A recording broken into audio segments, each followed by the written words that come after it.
Welcome to the Fantasy Audiobook. Grand Line. Heroic Spirit of the Straw Hat Pirates.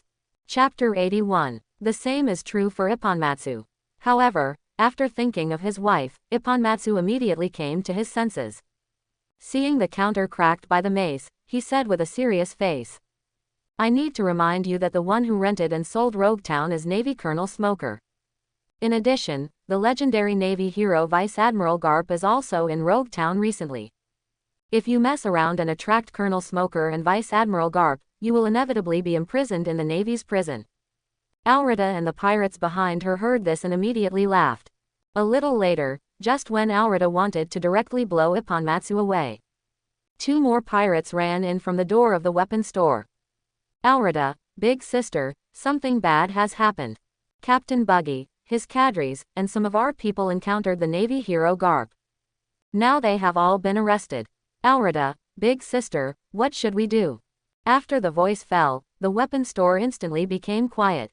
Aurita slowly put down the mace that she had raised high. That Buggy was captured. Is the Navy hero Garp really here? Aurita murmured, her brain working rapidly. Because of the slippery fruit, Aurita not only had a better figure, but also improved her IQ a lot. Soon, she had a plan in her mind. Everyone, leave here immediately, we will go up. Aurita waved her hand and issued an order to go to sea.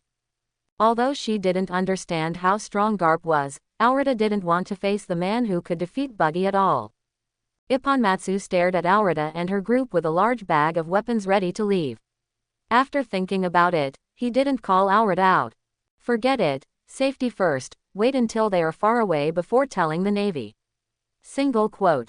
Just when Ipponmatsu made up his mind, a cry of surprise suddenly came from outside the weapon store.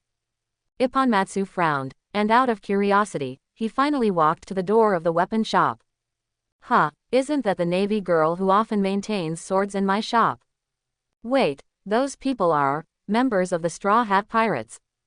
Stop, I will never allow you pirates to leave as long as I am here. The lieutenant of the Roguetown Navy stopped in front of Aurita and others, and said righteously. Get out of the way, I'm not interested in playing with you now. Aurita ran to Dashichi quickly, waving the mace and smashing it on Dashichi's head. Dashichi was not afraid, and her right hand quickly touched the hilt. With a flash of cold light, Dashichi's blade was actually the first to arrive, and quickly cut Aurita's arm. But what Dashichi didn't expect was that the long sword she swung out actually slid to the side automatically when it touched Aurita's skin. What? Tashigi exclaimed, but it was too late to dodge Aurita's attack. Just as she closed her eyes and prepared to take Aurita's attack, a hand suddenly grabbed her collar and took her to the back. Aurita's mace fell, and finally only took away Tashigi's glasses. Who is it? Aurita raised her head and glared at the person behind Tashigi. However, after seeing Razi's face, Aurita's face changed instantly. It's you are that Straw Hat Road. Buzz. Before Aurita finished speaking, a domineering and fierce force instantly pressed on Aurita and the pirates behind her. The strong pressure instantly made Aurita and others roll their eyes up and faint. I didn't expect to meet this guy here. It's a pleasant surprise. Rosie put down Tashigi's collar, walked to Aurita who was stunned by his domineering color, and lifted her up. Do you know her? Nami glanced at Tashigi casually and walked to Razi's side. I guess so. Besides, you actually know her too. But I don't seem to have this person in my memory. You will know whether you know her later. Come and help first. Rosie said, and directly sent the fainted Aurita to Nami. Seeing this, Nami quickly stretched out her hands to catch Aurita's body. Just when she was wondering what Rosie wanted to do, Rosie slapped Aurita's back with one palm, and then Nami felt that a fruit with spiral marks gradually floated out in front of Aurita. Nami blinked and soon realized that this was Rosie taking the other party's devil fruit. Thinking of the value of the devil fruit, Nami excitedly picked up the devil fruit. Aurita, who lost the slippery fruit, instantly turned into the fat woman she used to be. Oh, why is it this guy? Nami took a step back with the slippery fruit, rubbed her eyes, and looked at Aurita who fell at her feet in disbelief. Why did she become a fat woman? Is it a magic trick? Seeing this scene, Zoro also walked over with interest. But after passing by Dusichi and seeing Dusichi's face, Zoro immediately froze on the spot. Well, thank you for helping me. Dasuki bowed slightly, her tone sounding extremely sincere. You're going in the wrong direction, ma'am. Nami picked up the slightly damaged glasses from the ground and handed them to Dasuki's eyes. Ah, sorry. Dasuki apologized quickly and put on her glasses. However, because the lenses were damaged in many places, she was unable to clearly identify the faces of Luochi and others. Thank you 3. If it weren't for you, I would have been in a bad situation just now. I am Lieutenant Commander Dasuki from Rog Town. If you 3 are free, please allow me to buy you a cup of tea. Dasuki took a deep breath and bowed to Luochi and the others again. Zoro, Dasichi, Nami, Navy. Upon hearing Dasuki's answer, Zoro and Nami immediately frowned. Well, what's wrong with my name? Dasuki looked at Nami and Zoro in confusion. Haha, no problem, I'm just a little surprised that you can become a major in the Navy at such a young age. There's no need to drink tea. We have other things to do, so we'll leave first. Nami laughed twice, pushed Roki and Zoro on the back and planned to leave. Rossi took 2 steps and his eyes quickly fell on a knife dropped by Arida's pirate on the ground. Looks like you're lucky. Luochi picked up the long knife and pulled it out. A sharp cold light flashed. The moment the blade was unsheathed, the surrounding air seemed to become a little colder. Is there really a demon sword? Feeling the aura coming from the famous sword, Zoro's attention immediately shifted from Dasuki's side. How about it? I didn't lie to you, there is indeed a famous sword here. Luochi handed the 3rd generation ghost to Zoro and said with a smile. Haha, thanks, I really came to the right time this time. Zoro exhaled and slowly waved the 3rd generation kidetsu with his right hand. In an instant, countless tiny crescent sword chi filled the air. After being baptized by the breath of the moon, Sauron, as a knife wielder, could clearly feel the joy of the knife in his hand. It seems that the demon sword and the breath of the moon go well together. Luochi touched his chin and smiled. The moment Zoro gently waved the 3rd generation of ghosts, Rossi could clearly feel that the power of the breath of the moon was further reflected in the 3rd generation of ghosts.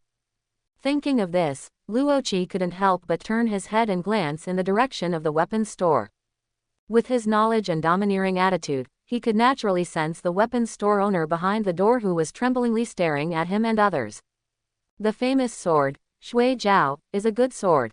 Single quote. But Zoro probably won't have any use for this sword. Single quote. It's enough to exchange Chushui from Moria and get the 2nd generation ghost sword or Enma in Wano country. Single quote. Perhaps I should also change to a demon sword. Luochi touched the handle of the Jinpailuo knife on his back and then shook his head. He has projection magic and can directly use the Black Death vampire technique to construct a sword, and there is no reason why he must use the famous sword of One Piece. Let's go. Rossi randomly picked up another knife and handed it to Zoro, and planned to leave with him and Nami.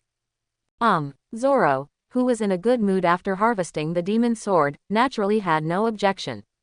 After replying, he planned to insert the 3rd generation ghost into the scabbard and leave with Luochi.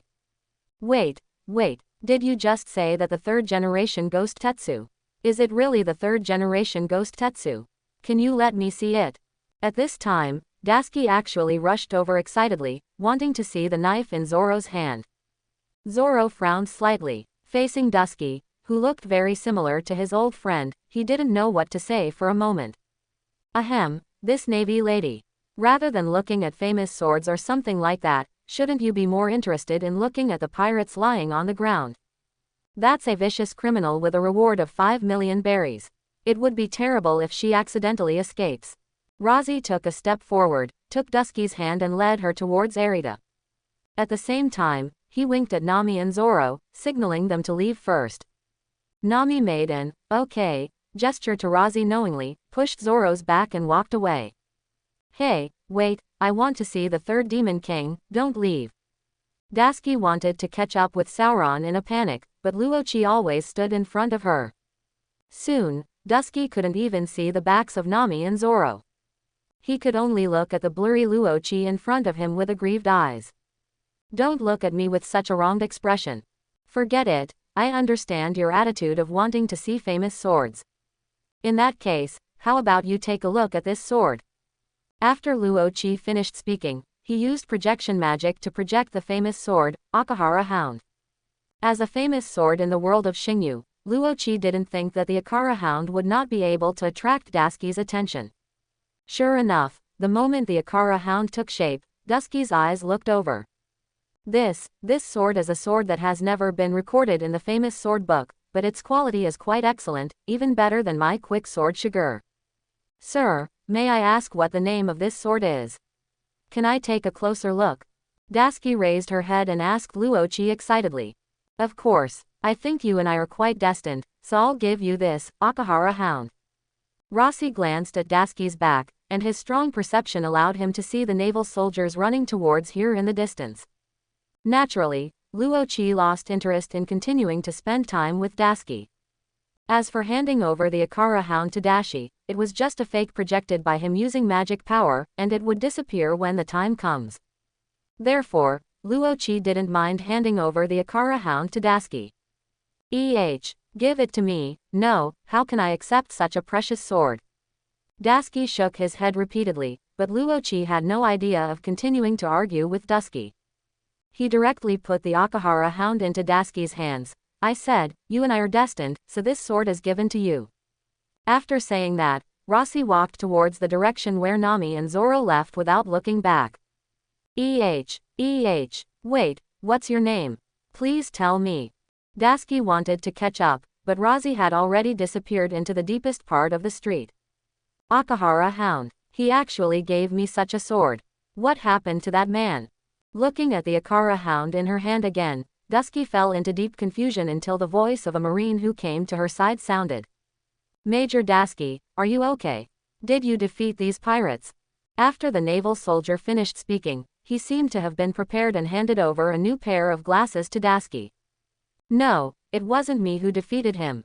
He was defeated by a man who looked very strong. Dusky put on her glasses again and followed the Navy soldier's gaze to look at Arita and the others. Who is this woman? Dusky asked doubtfully. Report to Major Dusky, this is Alita, who has a bounty of 5 million berry. Major Dusky, does she have any questions? No, it's just that she knew Li's Ming was a very slender woman before.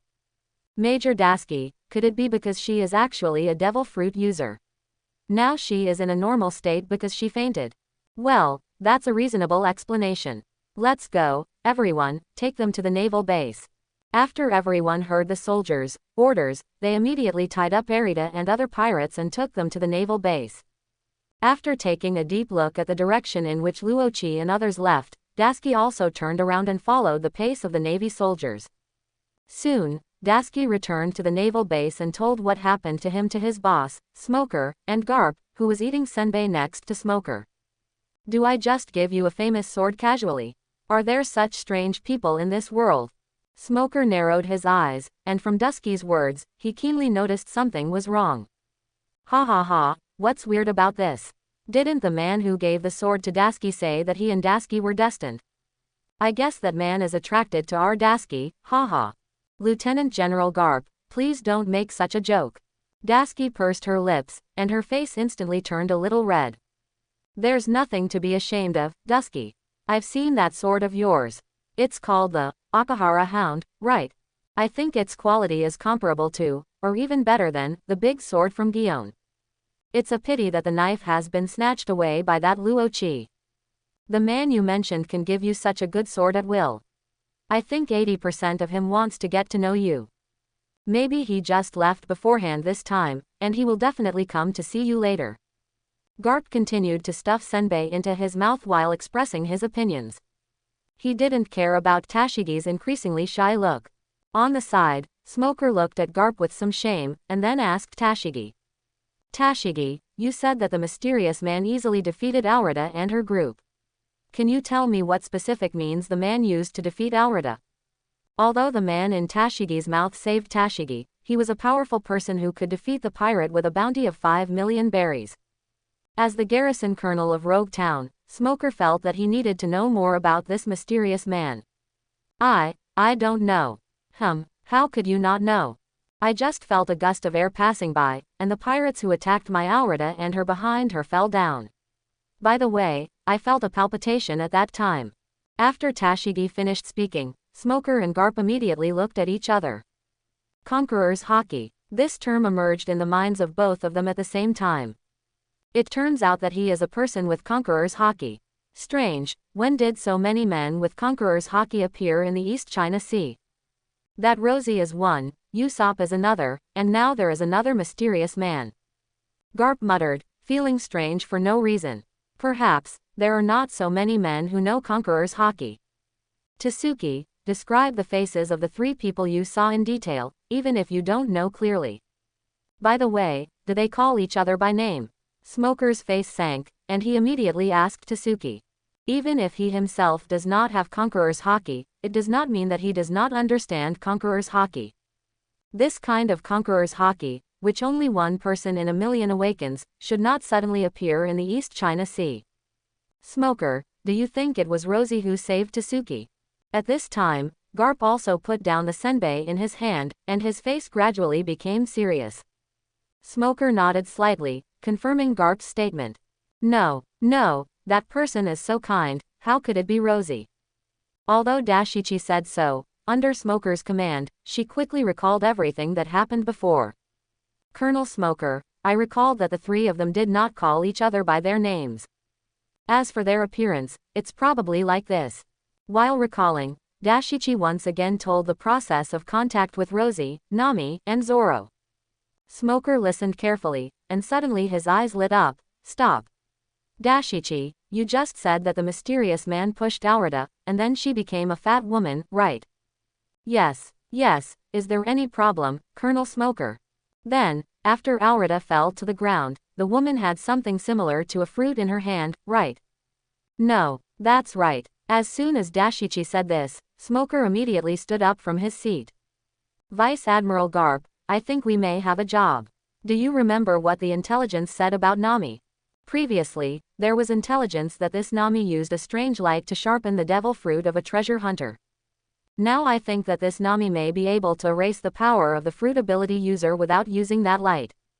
Maybe it shouldn't be said to be erased, it should be said that the woman has the ability to take out the fruit ability of others from their bodies. Smoker said with a serious face. Do you think the woman who encountered Tashigi is Nami? And she has the power to take out the fruit from others? You are worthy of it, Smoker, you dare to make such a bold guess. However, whether the fruit ability has disappeared, just find that Aurita to confirm it. Let's go, Smoker, let's find that Aurita to confirm it first. Garp stood up from his seat and took the lead to the direction of the door. Smoker and Tashigi hurriedly followed. Soon, the three of them came to Aurita and got the answer. How could it be? Is it really Rosie? Tashigi looked at the red plain hound in her hand, and her heart suddenly became very complicated. Tashigi, as a Navy, you should understand what you should do now. Smoker patted Tashigi's shoulder, took a step and walked out of the naval base. Seeing this scene, Tashigi gritted his teeth, hugged the red plain hound and followed. Nami, you can give me the slippery fruit. Rosie put his hand on Nami's shoulder and said with a smile. Dear Vice Captain Rosie, isn't this a gift for me? Nami held the slippery fruit tightly in her arms with both hands, and winked at Rosie mischievously. Why, do you want to eat it and become a special ability user, or do you simply want to sell it for berry? For berry, okay, no, our captain still has enough berry. Instead of using this slippery fruit to exchange for berry, let me use it as a prop to strengthen everyone's heroic spirit template. Strengthen the heroic spirit template. Nami glanced at the slippery fruit in her arms and fell silent for a moment. Having experienced the strengthening of the devil fruit by Roche before, she understood the effect of being strengthened. From the perspective of strengthening the strength of the pirate group, she should indeed hand over this devil fruit. In fact, if you or everyone wants to eat a certain devil fruit, it is also possible. After all, the power of the devil fruit can also help everyone become stronger. But Nami, I don't recommend you to take the slippery fruit. Admittedly, this devil fruit can make a person more beautiful. Even a fat woman like Aurita can become a great beauty the moment she eats the slippery fruit. But in terms of power, the slippery fruit is still a little lacking. If Nami is interested in becoming a devil fruit ability user, I can get you a natural or mythical beast devil fruit in the future. And Nami, you are already beautiful enough, so I don't think you need this slippery fruit to help you beautify yourself. Roche smiled. Since you said so, it seems that I have to give this fruit to you. Nami looked at the slippery fruit in her hand reluctantly, and finally gave it to Rosie. Rosie raised his hand and stuffed the devil fruit into the suitcase he was carrying. When he was about to talk to Nami and Zoro, a burst of noise suddenly came from the distance. Who is that guy? He actually climbed onto the execution platform that beheaded Roger. I don't know, but he must be a fool. He will definitely be caught by Colonel Smoker. Wait, that guy seems to be Monkey D. Luffy, a pirate with a bounty of over 50 million berries. What? Such a dangerous guy. Haha, that's just right. What's the danger? He will still be caught by Colonel Smoker. You can't say that. Don't you know that behind this straw hat Luffy there is a pirate named Rosie with a bounty of 1 billion berries? The words of the crowd made Rosie and the other two look at each other, and they all took steps and ran forward. In less than a minute, Luffy appeared in front of them with a smiling face standing on the execution platform. What is that idiot doing? He will definitely be discovered by the Navy if he does it so blatantly. What happened to Sanji and Usopp? How did he get there? Nami slapped her forehead and ran to Sanji and Usopp standing under the execution platform, wanting to call Luffy down. Rosie and Zoro looked at each other helplessly and ran side by side. Just when the few people just met, Rosie's eyes flashed red and he looked behind Luffy. And the words that Nami was about to shout out were also held back by the figure that suddenly appeared behind Luffy, and even a little sweat oozed out of her forehead. He, Nami, you are here. Look, this is the place where the Pirate King Roger died. It's great. Luffy raised the corners of his mouth and waved happily to Rosie, Nami and others. That idiot. Zoro gritted his teeth and raised his hand to pull out the 3 knives at his waist. Sanji, Usopp, Nami and others also became alert. Ah, why don't you talk? Luffy held his hat, his face looked a little confused. Rosie shook his head and raised his hand to point behind Luffy. Behind me? Is there anything behind me? Luffy blinked and turned to look behind him. The next moment, he widened his eyes and opened his mouth to exclaim, Grandpa, when did you come? Garp's face was gloomy, and he waited for Luffy fiercely. Luffy, you seem to be very curious about the place where Roger died. Do you want to die in this place in the future? I don't want to, I still want to go to sea with everyone.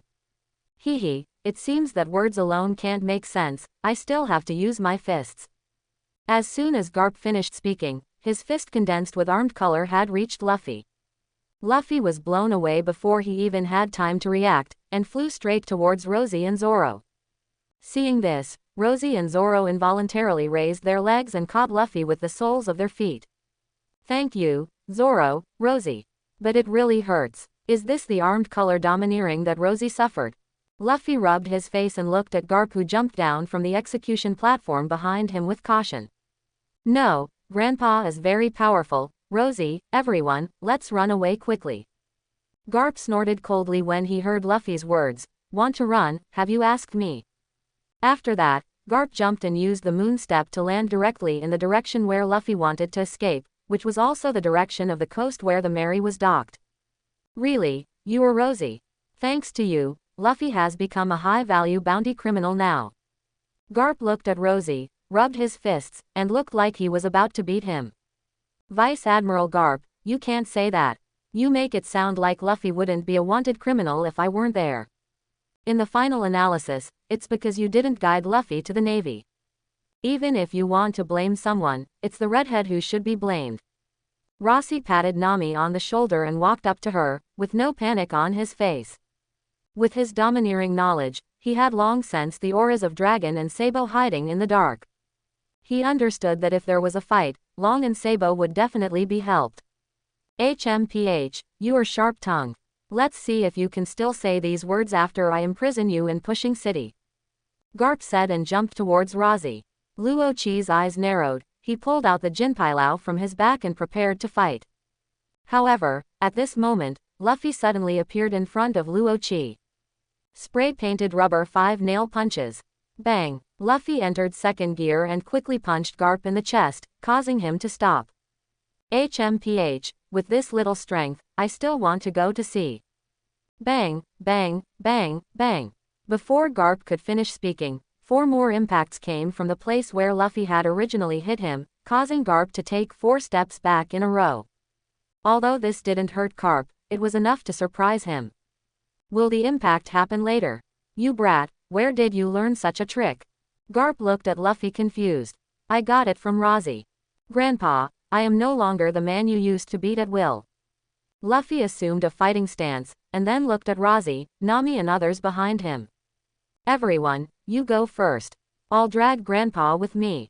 I'll catch up after you run away. As soon as Luffy finished speaking, Zoro, Sanji and others couldn't help but look at him speechlessly.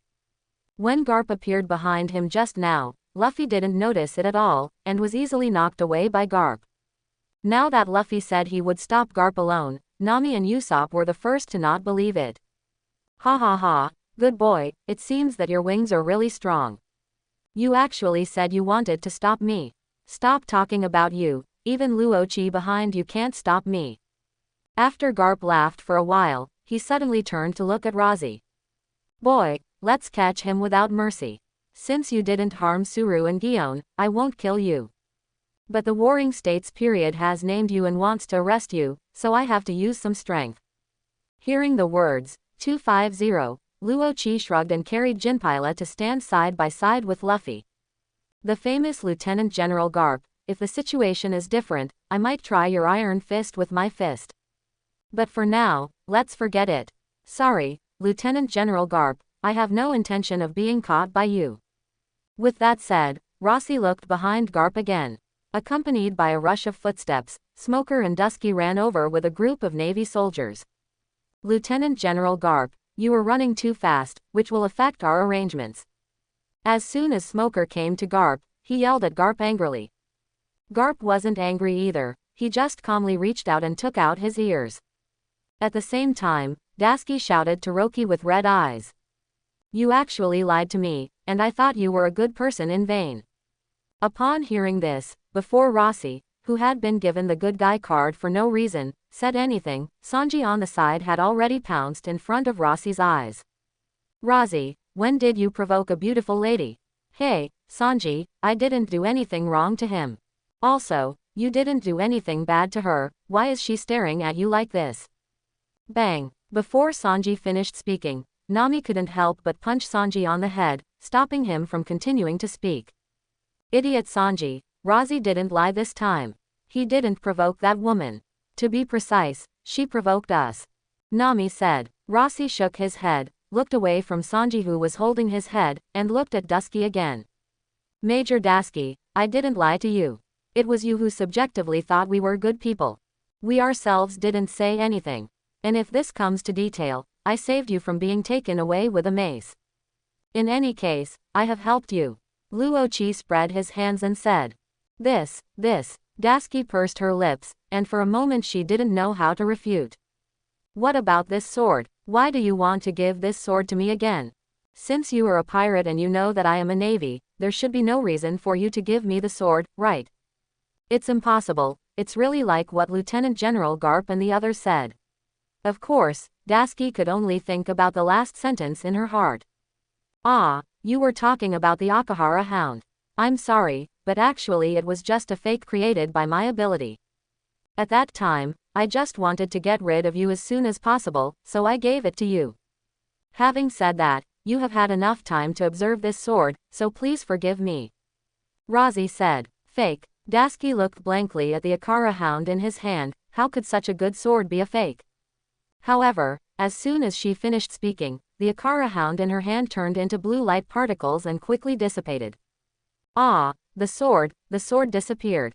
Dasky rushed towards the fast blue particles in panic, trying to save them, but in the end could only watch them disappear quickly. You brat, isn't it a little too much to tease our Dasky like this? Garp, who saw everything, crossed his arms and frowned and said to Rozzy. Is it too much? Then it can be offset by the attack I helped her avoid from Erida. Luochi smiled, raised his hand, and used projection magic to construct another Akara hound. In front of Garp and others, he twisted and turned the sword blade to form an arrow-like shape. This scene made Dusky, who was overjoyed that the Akahara hound that he was looking at reappear, was stunned for a moment, and then turned to look at the Akahara hound that was no longer like a sword with great pain. The next moment, Luo Chi's free hand projected a long bow. After placing an arrow made of Akara hounds on a long bow and pointing it at Garp and others, Rossi said, "That's pretty much the small talk. My partner and I have to go on our way. If you can, please make way for us to leave." At the same time as he finished speaking, Luo Chi could clearly feel a dark cloud beginning to gather in the sky strangely. Waves of cold wind began to surround the square in Rog Town. Luo Chi understood that this was the dragon taking action. As soon as the battle starts, he will immediately bring Sabo for support. "How could I let you leave? Roki, since you have come to Rog Town, as the colonel stationed in Rog Town, I will never let you leave. I won't let you go to the Grand Line. And you, little thief cat Nami. It is too dangerous for you to have the ability to deprive devil fruit from other people's bodies. You should spend the rest of your life in a naval prison." Smoker took a step forward and pointed at Luo Chi and then at Nami with the 10 fingers inlaid with the sea stone in his hand. Seeing this scene, Nami was stunned on the spot and pointed her index finger at herself in confusion. Not to mention her, even Luo Chi, who had long been prepared to be discovered by the Navy that she had the ability to seize other people's devil fruit, was a little stunned. Rossi glanced at the resentful look Nami gave him, smiled apologetically, then turned to Smog and asked, "Well, Colonel Smoker, right. I would like to ask, why do you think my partner has the ability to take other people's devil fruits? Do you still want to quibble? It's useless. We already learned from Sekupi that he lost his devil fruit because he was hit by one of Nami's light attacks. And just now, Nami took another devil fruit from Arita's body. If something like this happens twice in a row, do you think you can still quibble?" Smoker said coldly and hatefully. Facing Luo Chi and others, he was not in a hurry to start a fight. Even if Garp is present, he still wants the Navy he arranges to be prepared accordingly. That's why we use verbal conversations to delay time. Luo Chi saw all this, but didn't care. Even if the Navy arranged by Smoker is in place and there is a dragon, Smoker's arrangement can only be in vain. "I see. I finally understand why your Navy marked the words, 'Only capture alive,' on Nami's reward order. It seems that you are also very fond of this ability. Congratulations, Nami. This way, even if you are caught, at least you don't have to worry about your life." Luo Chi tilted his head and looked at Nami with interest. "Haha, I really thank you, Luo Chi." Nami twitched the corner of her mouth and glared at Luo Chi. Although the reward order states, "Only catch alive," Nami knows that she does not have the power to seize other people's fruit abilities. If she is really caught in the future, if she cannot show this power, the Navy would definitely not give her preferential treatment. Therefore, the final result was that Nami got a lot more bounties for no reason. And let the Navy pay more attention to her when facing the Straw Hat Pirates. Luo Chi smiled, and a strange light flashed in his eyes. "Nami, since this Colonel Smoker already knows, why don't we go all out and take his smoke fruit away? After all, it's a natural system," Roche said as he condensed the domineering aura of armament color on the arrow in his hand. Roche was not just talking casually. If the situation was right, he really intended to take Smoker's smoke fruit away. Before Smoker shouted, "Don't even think about it," the arrow in Rock's hand had already flown out of the longbow and flew towards Smoker's forehead at a very fast speed. Facing Rock's swordsman, Smoker did not dare to be careless. He directly transformed his elementalization so that his head turned into smoke and dodged to the side, avoiding Rock's arrow. He didn't think that the pirate with a bounty of 1 billion berries would be a threat, so as soon as Roche made a move, he was already on full alert. However, what he didn't notice was that the arrow that had already flown behind him, it suddenly turned around and rushed towards Smoker's head again. Smoker, who does not have the observation haki now, naturally has no way to predict it. Just when his head was about to be pierced by the arrow formed by a Kainu's hound, a strong arm suddenly stretched out and caught the arrow directly. Vice Admiral Garp. Smoker looked at Garp, who stretched out his hand beside him in confusion, and at the same time saw the arrow that turned black because of the armament haki. Looking at the arrowhead that was so close, Smoker frowned tightly. "Be careful, Smoker. After all, You are facing a pirate with a bounty of 1 billion berries, and who has escaped the joint pursuit of Suru and Guion. No matter what time, you can't be careless. Garp warned Smoker, turned to look at Roche, and said. It's actually an arrow that can turn. It's really a strange thing. Roche laughed and said, Akahara hound tracks by smelling the smell of blood. It is a magic sword that can make the most appropriate slash just by swinging it. If it is made into an arrow, as long as it smells the enemy's scent, as long as I am alive as a shooter, I will continue to pursue the target no matter how many times I am shot down. Dashiki, how about it? The sword I showed you is pretty good. Hearing this, Dashiki looked at the arrow in Garp's hand, and was even more surprised and curious about the Akahara hound. An arrow to track the enemy. Can you blame me for not being honest after being caught by you? But it doesn't matter if you can chase the enemy, as long as the power is strong enough and the defense is strong enough. This thing is just a weird arrow. After Garp finished speaking, he stared at the ground with both feet, and actually rushed towards Rosie holding the Akainu hound, with an expression that he was going to use Rosie's arrow to deal with Rosie. Seeing this, Rosie's mouth corners slightly raised, and he whispered, Fantasy collapse. Garp frowned slightly, and looked at the Akainu hound in his hand, which suddenly became a little hot, with some strangeness.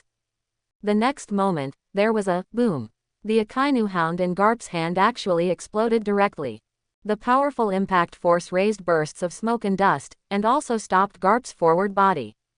It's really amazing, worthy of being a Navy hero who has tempered the armed color to the limit. Single quote. Even if the fantasy collapse is used to cause the explosion of the treasure, it can't bring him a trace of damage. Single quote. How did Axe King Monka in the original book injure Garp? Single quote. Just as Roche was complaining in his heart. Not far away, Long saw that Roche had launched an attack, so he activated his fruit ability without hesitation. In an instant, a gust of wind suddenly blew up in the square, causing the Navy soldiers who had already set up traps to be blown away one after another. Even the elite Marines and Tashigi beside Smoker were not careful and were blown away more than 10 meters by the strong wind that suddenly rose from their feet. Why does this wind look a bit like that guy? Garp waved his hand to disperse the wind and waves in front of him, and looked around strangely. Just as he was about to expand the range of his observation haki, a dazzling golden light in the sky caught Garp's attention. As that, the one described in the intelligence. Smoker also raised his head, looking at the dazzling golden light in the sky that gradually turned into a golden ring. Smoker felt a palpitation for no reason. Go ahead, Nami, let that guy have a taste of your power. Rosie put his right hand behind Nami and said with a smile. Nami's mouth twitched wildly, and she looked at Rosie, who was raising his eyebrows at her in extreme speechlessness. Others didn't know, how could she not know? The fairy's glory in front of her was not cast by her, but by Rosie. Rosie patted Nami's shoulder, and his mind moved at the same time. The next moment, a huge golden ring in the sky that was even larger and brighter than when Nami used the fairy's glory suddenly fell rapidly. It enveloped Garp and Smoker below. Such a strong force, can't let it fall. Single quote. Smoker can't stand such an attack. Single quote. Garp's eyes were determined, and his body suddenly rose up and rushed directly towards the fairy's glory in the sky. However, Garp was halfway. The huge golden halo accelerated again. Garp, who had finished charging, was not afraid and punched out quickly. Boom! A thunderous sound suddenly sounded. The moment the high-intensity armament haki on Garp's fist came into contact with the golden halo, it actually exploded with energy like black lightning. It formed a sharp contrast with the golden halo on the fairy's glory. So strong, is this the power of a Navy hero? Single quote. Rosie narrowed his eyes and looked at Garp, who was actually deadlocked with his flesh and blood and the super magic he cast. You know, although Rosie did not use his full strength, the fairy's glory he used was several times stronger than the fairy's glory Nami had used before. But even so, he was stopped by Garp. Even so, Garp began to slowly gain the upper hand. Everyone, get out of here now. Roche yelled at his companions, and rushed towards Smoker in one step. Since Garp was stopped, he would not suggest taking away Smoker's devil fruit. Unlike the slippery fruit, the smoke fruit is still a devil fruit that can be eaten by companions. However, just when Roche was about to approach Smoker, Garp in the sky turned around, landed in front of Roche with the impact of the fairy's light, and punched Rock's head. This lunatic. Single quote. Roche was shocked to see Garp, who was surrounded by a golden halo and was about to attack him, and sighed at Garp's madness in his heart. That being said, facing Garp's punch, Roche quickly adjusted his posture, and the muscles of his right arm swelled wildly and rapidly with the cooperation of the gourmet cells, and swelled several times in the blink of an eye. Not only that, because of the influence of the gourmet devil red ghost, Rock's arm became blood red the moment it swelled. Even the high-intensity armament hockey cannot cover up the blood-red breath. Devil's arm, 10 consecutive spike punches.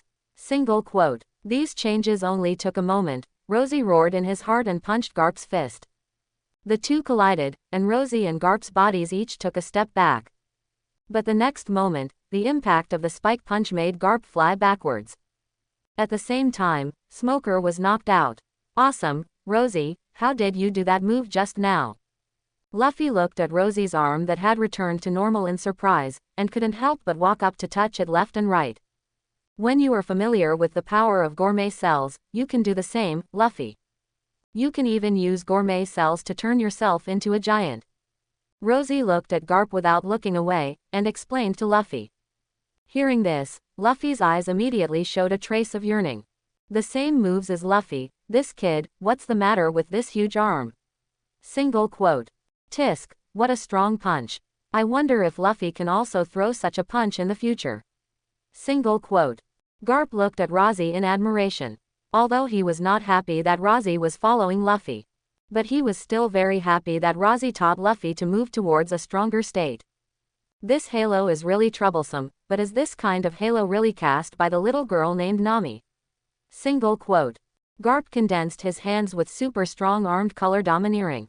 After looking at Nami in front of him suspiciously, he grabbed the halo on his waist with both hands. Break it for me. Accompanied by Garp's roar, black lightning and golden halo exploded directly on Garp.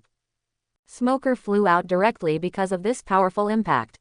A few seconds later, when the smoke and dust around Garp dissipated, Rosie was surprised to find that Garp had no wounds except that his upper body clothes were completely damaged.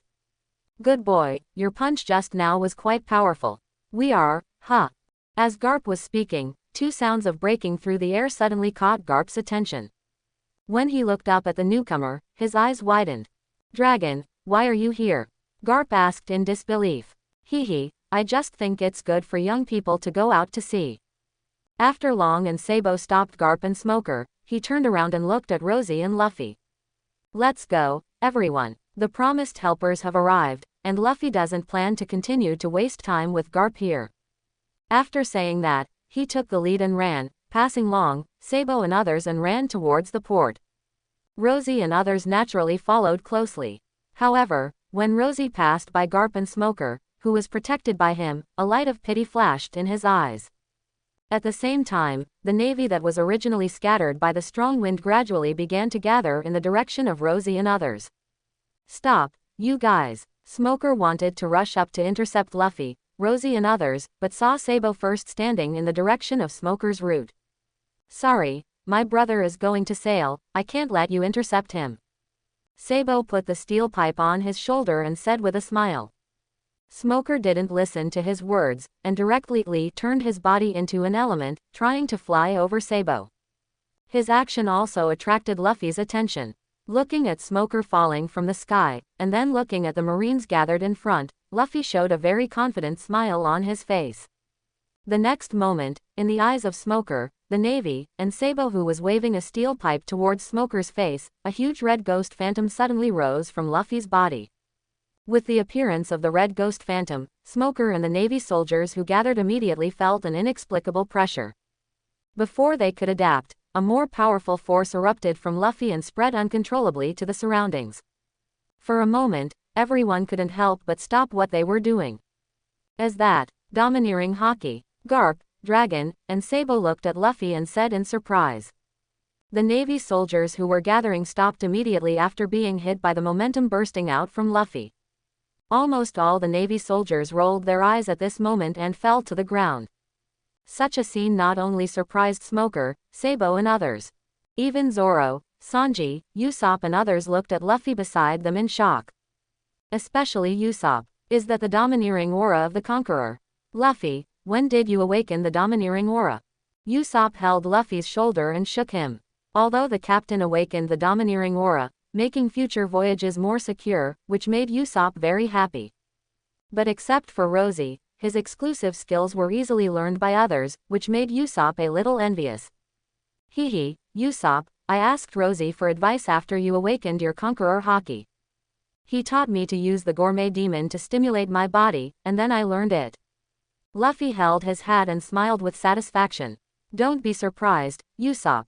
I also use the self-eating of the gourmet cells, that is, I let the cells in Luffy's body devour themselves several times. I let him walk on the edge of life and death several times before awakening the conqueror haki. Comparatively speaking, your awakening method is much easier. And your conqueror haki is much stronger than Luffy's. Okay, let's continue on our way. Rosie patted Usopp's shoulder, nodded slightly to Sabo and Long who were looking at him, and then pulled Nami to run first. No wonder, I said that Luffy's appetite has been particularly large in recent times, so this is the reason. It seems that although our captain is usually laughing and joking, he still exercises when he should. Sanji sighed and ran as well. Zoro and Usopp followed closely behind. Smoker watched Rossi and the others leave, and finally recovered from the surprise of Luffy's ability to use Conqueror's haki. On a ship, 3 people can use Conqueror's haki. We can't let you go to the new world. Bang, Smoker said, and Sabo's steel pipe had hit Smoker's face, causing him to fly backwards towards Garp and fall heavily to the ground. I said, no one can stop my brother and his companions from going to sea. Whether it's you, Smoker, or you, old man. Sabo pushed his hat and walked towards Long leisurely. Ahem, armament haki. You can actually use armament haki. Smoker rubbed his broken nose and looked at Sabo gloomily. Is there anything strange? The one who just left can use Conqueror haki. In comparison, my ability to use armament haki should not be surprising enough. Sabo stood beside Dragon, looking at Smoker and Garp, the only 2 who were still standing in front of him, with interest. Of course, his attention was more on Garp. Vice Admiral Garp, what should we do next? Smoker took a deep look at Sabo and Dragon. At this time, he had already recognized Dragon's identity. Besides, Rosie and others had already run away, so he naturally did not dare to act rashly. Ah, what did you say, Smoker? Garp looked at Smoker and scratched the back of his head in confusion. Vice Admiral Garp, Marshal Sengoku specifically asked us to capture Rosie and Luffy. Smoker sighed helplessly and said, you're talking about this. I know this, but now I'm stopped by the leader of the Revolutionary Army, and there's no way to catch Luffy and the others, haha. But, I didn't expect Luffy to awaken the Conqueror's haki. It seems that Rossi has trained him well, ha ha ha. If Luffy follows him, he should become even stronger in the future. Garp waved his hand indifferently and laughed again. Smoker looked at Garp in front of him speechlessly. For a moment, he couldn't tell whether Garp deliberately didn't chase Luffy and the others, or was simply delayed by Dragon. But, I didn't expect you to appear here. Are you really here to see Luffy off? After laughing for a while, Garp stopped and looked at Dragon viciously. Garp, don't you think we shouldn't stop young people from going to the sea? Even if they want to become pirates. Long smiled and said to Garp comfortably. Although he had been avoiding Garp during the days of becoming a revolutionary, he felt that it was not bad to see him suddenly in this way. Humph, I was going to train Luffy to be a navy. I didn't expect that guy would be led astray by red hair. Tisk, I don't know if I did something wrong in my previous life. My son became the leader of the Revolutionary Army, and my grandson is now a pirate. You two, each of you makes me worry less. Garp shouted angrily, with an expression that he wanted to give Long a few love iron fists right now. Smoker on the side looked at Garp blankly. Hearing this, he didn't know what Garp meant. The Revolutionary Army dragon in front of him was clearly Garp's son and Luffy's father. If it weren't for the wounds on his body reminding him, Smoker even thought he might be dreaming. And you just said you were Luffy's brother. So you are Sabo. Are you still alive? Garp glared at Long and turned to look at Sabo. Long time no see, old man, I am indeed Sabo. Sabo smiled and nodded. It's really you. Where have you been all these years? Why are you with Long, that fool? Old man, when I was a kid, I was sunk by the celestial dragons at sea, and it was the leader who saved me. The reason why I haven't contacted Luffy is because I lost my memory until recently. Hearing this, Garp nodded in understanding and said, so that's how it is, so it makes sense. Tisk, it's really abominable, none of you three brothers is worry-free. One went to the Whitebeard pirates, one followed Long, and now another one went to sea and mixed with Rosie. Quote, what did I do wrong? Why don't you two want to join me as a navy? Quote, at this moment, Garp's tone was full of resentment. On the side, Smoker's mouth had already opened so wide that he could stuff several eggs at the same time. Three brothers, there's another one, and he's still in the Whitebeard pirates. Vice Admiral Garp, how do you teach your grandson? Smoker looked at Garp's face and roared in his heart. At this moment, Smoker really wanted to take a good look at how Garp taught his descendants. Brew brew, brew brew. Suddenly, a ringtone of Den Den Mushi rang on Garp's body. I'll take a call. Garp waved to Dragon and Sabo, then took out the Den Den Mushi from his arms and pressed the connect key. Soon, the voice of Sengoku came from the Den Den Mushi. Garp, what's the situation over there? Have you caught the Straw Hat Pirates? Quote. Garp looked at Smoker in confusion when he heard this. Smoker understood and explained directly. Marshal Sengoku told me that if the Straw Hat Pirates arrive in Rogue Town, let me inform him as soon as possible. Garp couldn't help but twitch his mouth when he heard this. As an old friend, how could he not understand Sengoku's thoughts? He was just afraid that he would let the Straw Hat Pirates go if he was soft-hearted.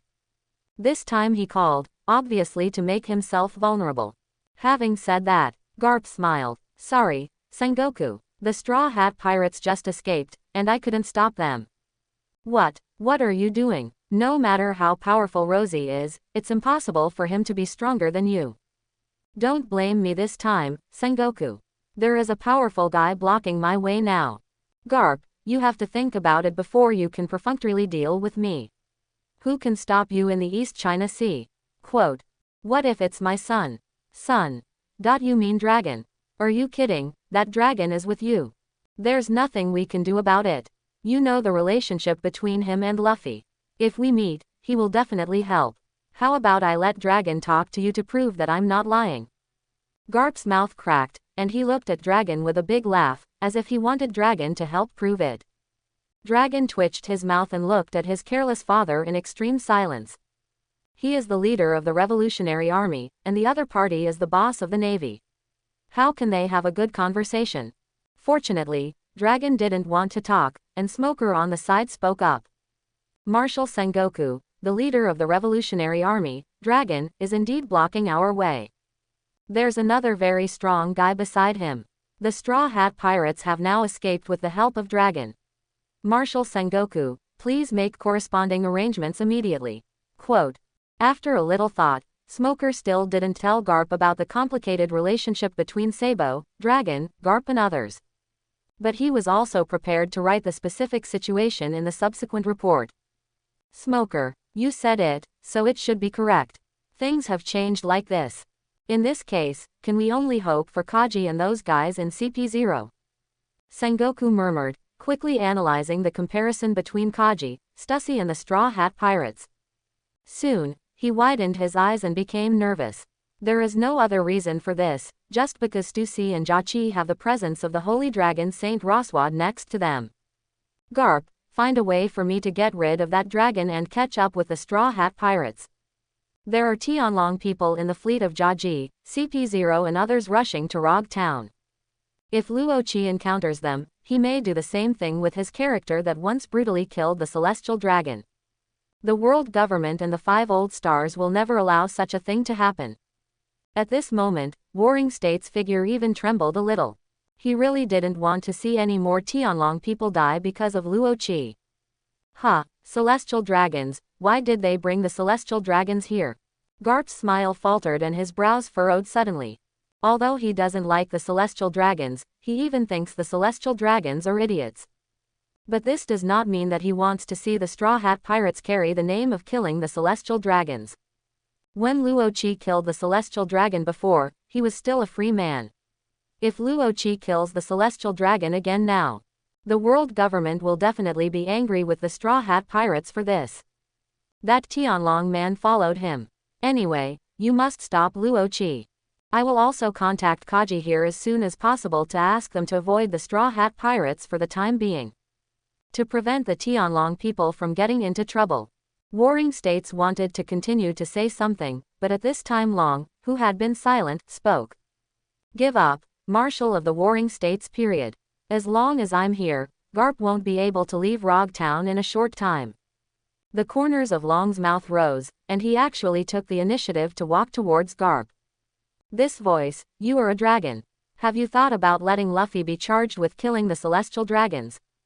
Warring States spoke in a deep voice, intending to use Qingxiao to reason and let Long give in temporarily. So what, I believe Luffy was already prepared to take on everything when he went to sea. As Long said this, he walked to a place 1 meter away from Garp and stood still, looking directly at Garp. Although he said nothing to Garp, Garp saw his determination in Long's eyes. Warring States, I'm going to hang up now. I will do my best to handle the things you asked me to do. After Garp said this, he hung up the phone and turned to Long. You brat, you really don't want me to stop Luo Qi from meeting the celestial dragons. If we really meet, it can only be attributed to the dragon people's bad luck. The corners of Long's mouth raised slightly, showing no fear in the face of Garp's aura. Although it would indeed cause a lot of trouble for Luffy if Luo Qi killed the celestial dragon again at this time, Long believed in Luo Qi's power and was willing to see Luo Qi, who was like a beacon of the revolutionary army, become the man who challenged the rules of the world's nobility. In his heart, this is also an opportunity for their revolutionary army to take a further step. Lieutenant General Garp. No, father, we haven't seen each other for many years, so why not have a good chat? Don't ask too much about Luffy's affairs. Haha, you are finally willing to call me father. Okay, then I will have a good chat with you, but with my fists. After Garp finished speaking, he slammed his huge fist into the dragon's face. Long, who was well prepared, quickly raised his right hand to meet Garp's fist. Just hearing a roar, the ground with Garp and dragon as the center collapsed instantly. The powerful armed domination spilled out from the confrontation between the two, turned into black lightning and rushed straight into the sky, stirring up the dark clouds created by the dragon's ability. Okay, let's talk with fists. Long smiled, and the fruit's ability was activated instantly. The next moment, a bolt of lightning suddenly fell from the dark clouds in the sky and hit Garp directly. At the same time, on a high tower several kilometers away from the battlefield between Garp and dragon, Rossi's eyes were looking at the battle between Long and Garp with light blue light. With the blessing of Shuru Emiya's eagle eye skill, every move of Garp and dragon was clearly seen by Rossi. Coupled with Sato Kazuma's lip reading skill, the conversation between the two also fell into Luo Qi's mind. It's really a fight. Looking at it like this, are we going to get serious? Single quote. Long and Sabo probably won't be caught by Garp. Single quote. However, it turns out that in addition to Garp, the Navy also sent someone from Kaji and CP0. Single quote. It must be that old girl Stussy. Single quote. The celestial dragons are also coming. It's really interesting. If the celestial dragons are killed at this time, the old girl Stussy will never be able to return to the world government, haha. Single quote. Thinking of this, Luo Qi couldn't help but hope to encounter Jia Ji's fleet. After taking another deep look at the chaotic battlefield of Dragon, Garp, Sabo and Smoker, Rossi grabbed his body and chased after Luffy, Nami and others. Rog Town, nearby sea area. The two warships were quickly heading towards the port of Rog Town. Standing on the bow of one naval warship was the Navy Admiral candidate, and standing on the bow of another warship was Stussy, a member of the CP0 elite espionage team.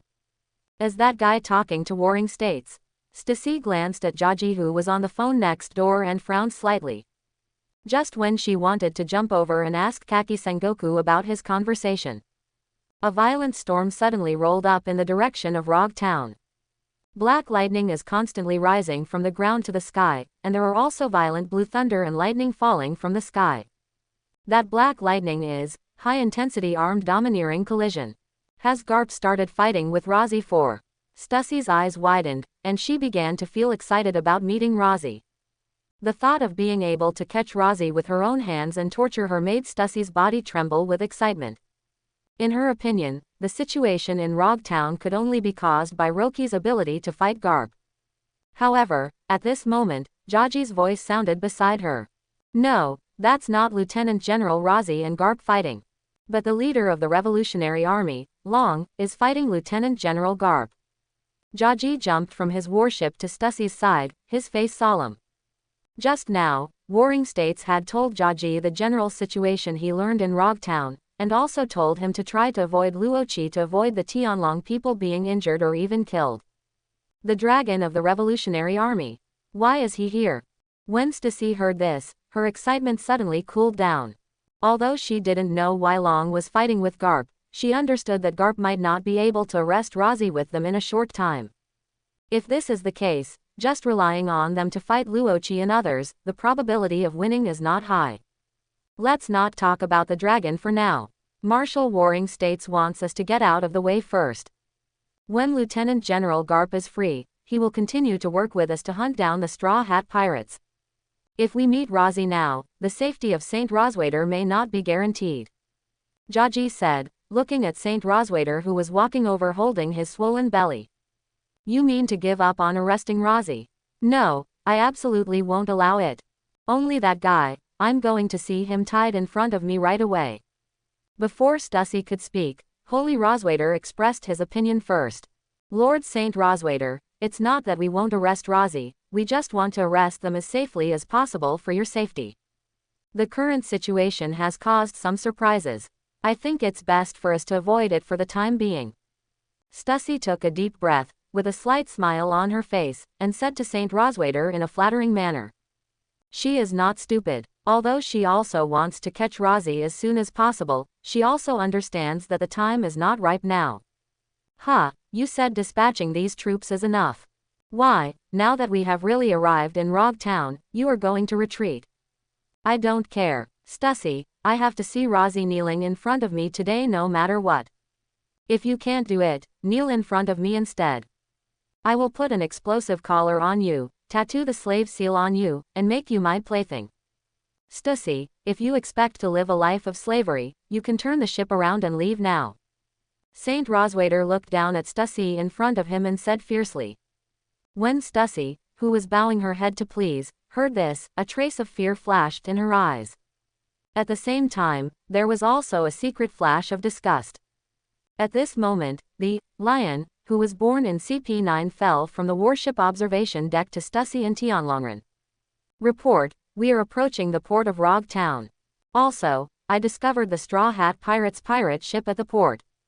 What should we do next? Lion asked. HMPH, of course you have to bring the ship closer to me, and then completely sink the pirate ship. The celestial dragon Saint Roswaiter gave his order without hesitation. Jaji frowned slightly and looked at Stussie beside him. After all, he was just the navy responsible for cooperation, and the final decision on what to do was still in Stussie's hands. Stussie gritted her teeth, took a deep breath, and put a gentle smile on her face again. I understand, Lord Saint Roswald. She first said something to the Tianlong people, then turned around to look at Jaji, and said with a serious face. We will bring the ship close to the port of Rogue Town, sink the Straw Hat Pirates pirate ship, and then go and arrest Rosie. Jaji nodded without saying anything else. He walked back to his naval ship on moonsteps and repeated Stussie's order to his adjutant. Hopefully, everything goes well. Single quote. Jaji looked sympathetically at Stussie who was fawning next to Saint Roswaiter, shook his head slightly, and looked in the direction of Rogue Town. With the celestial dragons here, even if it was Marshal Sengoku's order, Kaji could only give up helplessly. Luffy, is it really okay to leave your father and grandfather in that kind of situation? In the corridor leading to the port of Rogue Town, Usopp ran to Luffy's side and asked worriedly. At this time, they were far away from the place where Garp and Dragon fought, but they could still feel the powerful deterrence of Garp and Dragon fighting. Well, there should be no problem. Rosie said that my father is also very strong. Luffy rubbed his chin and said uncertainly. It was really Garp's previous performance that left too many shadows in Luffy's heart. Therefore, Even if Rosie said that dragon could do it, Luffy still had some doubts in his heart. But soon, Luffy put aside the doubts in his mind and turned to look at Usopp, running forward and asking. Hey, Usopp, just now Rossi signed separately from us and strengthened you with the slippery fruit, right? Can you use the laser now? As he spoke, Luffy's eyes gradually shone with light. Hee, of course, not just the Purgatory Warrior's explosive heat wave cannon. I now have a new understanding of the Conqueror Haki. At this point, Usopp couldn't help but put on a confident smile on his face. What, not only the Purgatory Warrior's explosive heat wave cannon, but even the Conqueror Haki is stronger. Quick, Usopp, let me see. Luffy grabbed Usopp's collar and said excitedly. Stupid, now is not the time for Usopp to demonstrate his abilities. Let's get back to the Mary. Nami knocked Luffy's head hard, and stretched out her hand to pull him to speed up and rush towards the coast. Soon, Nami and the others saw the Mary docked at the port. Boom! At this moment, the sound of artillery fire suddenly sounded.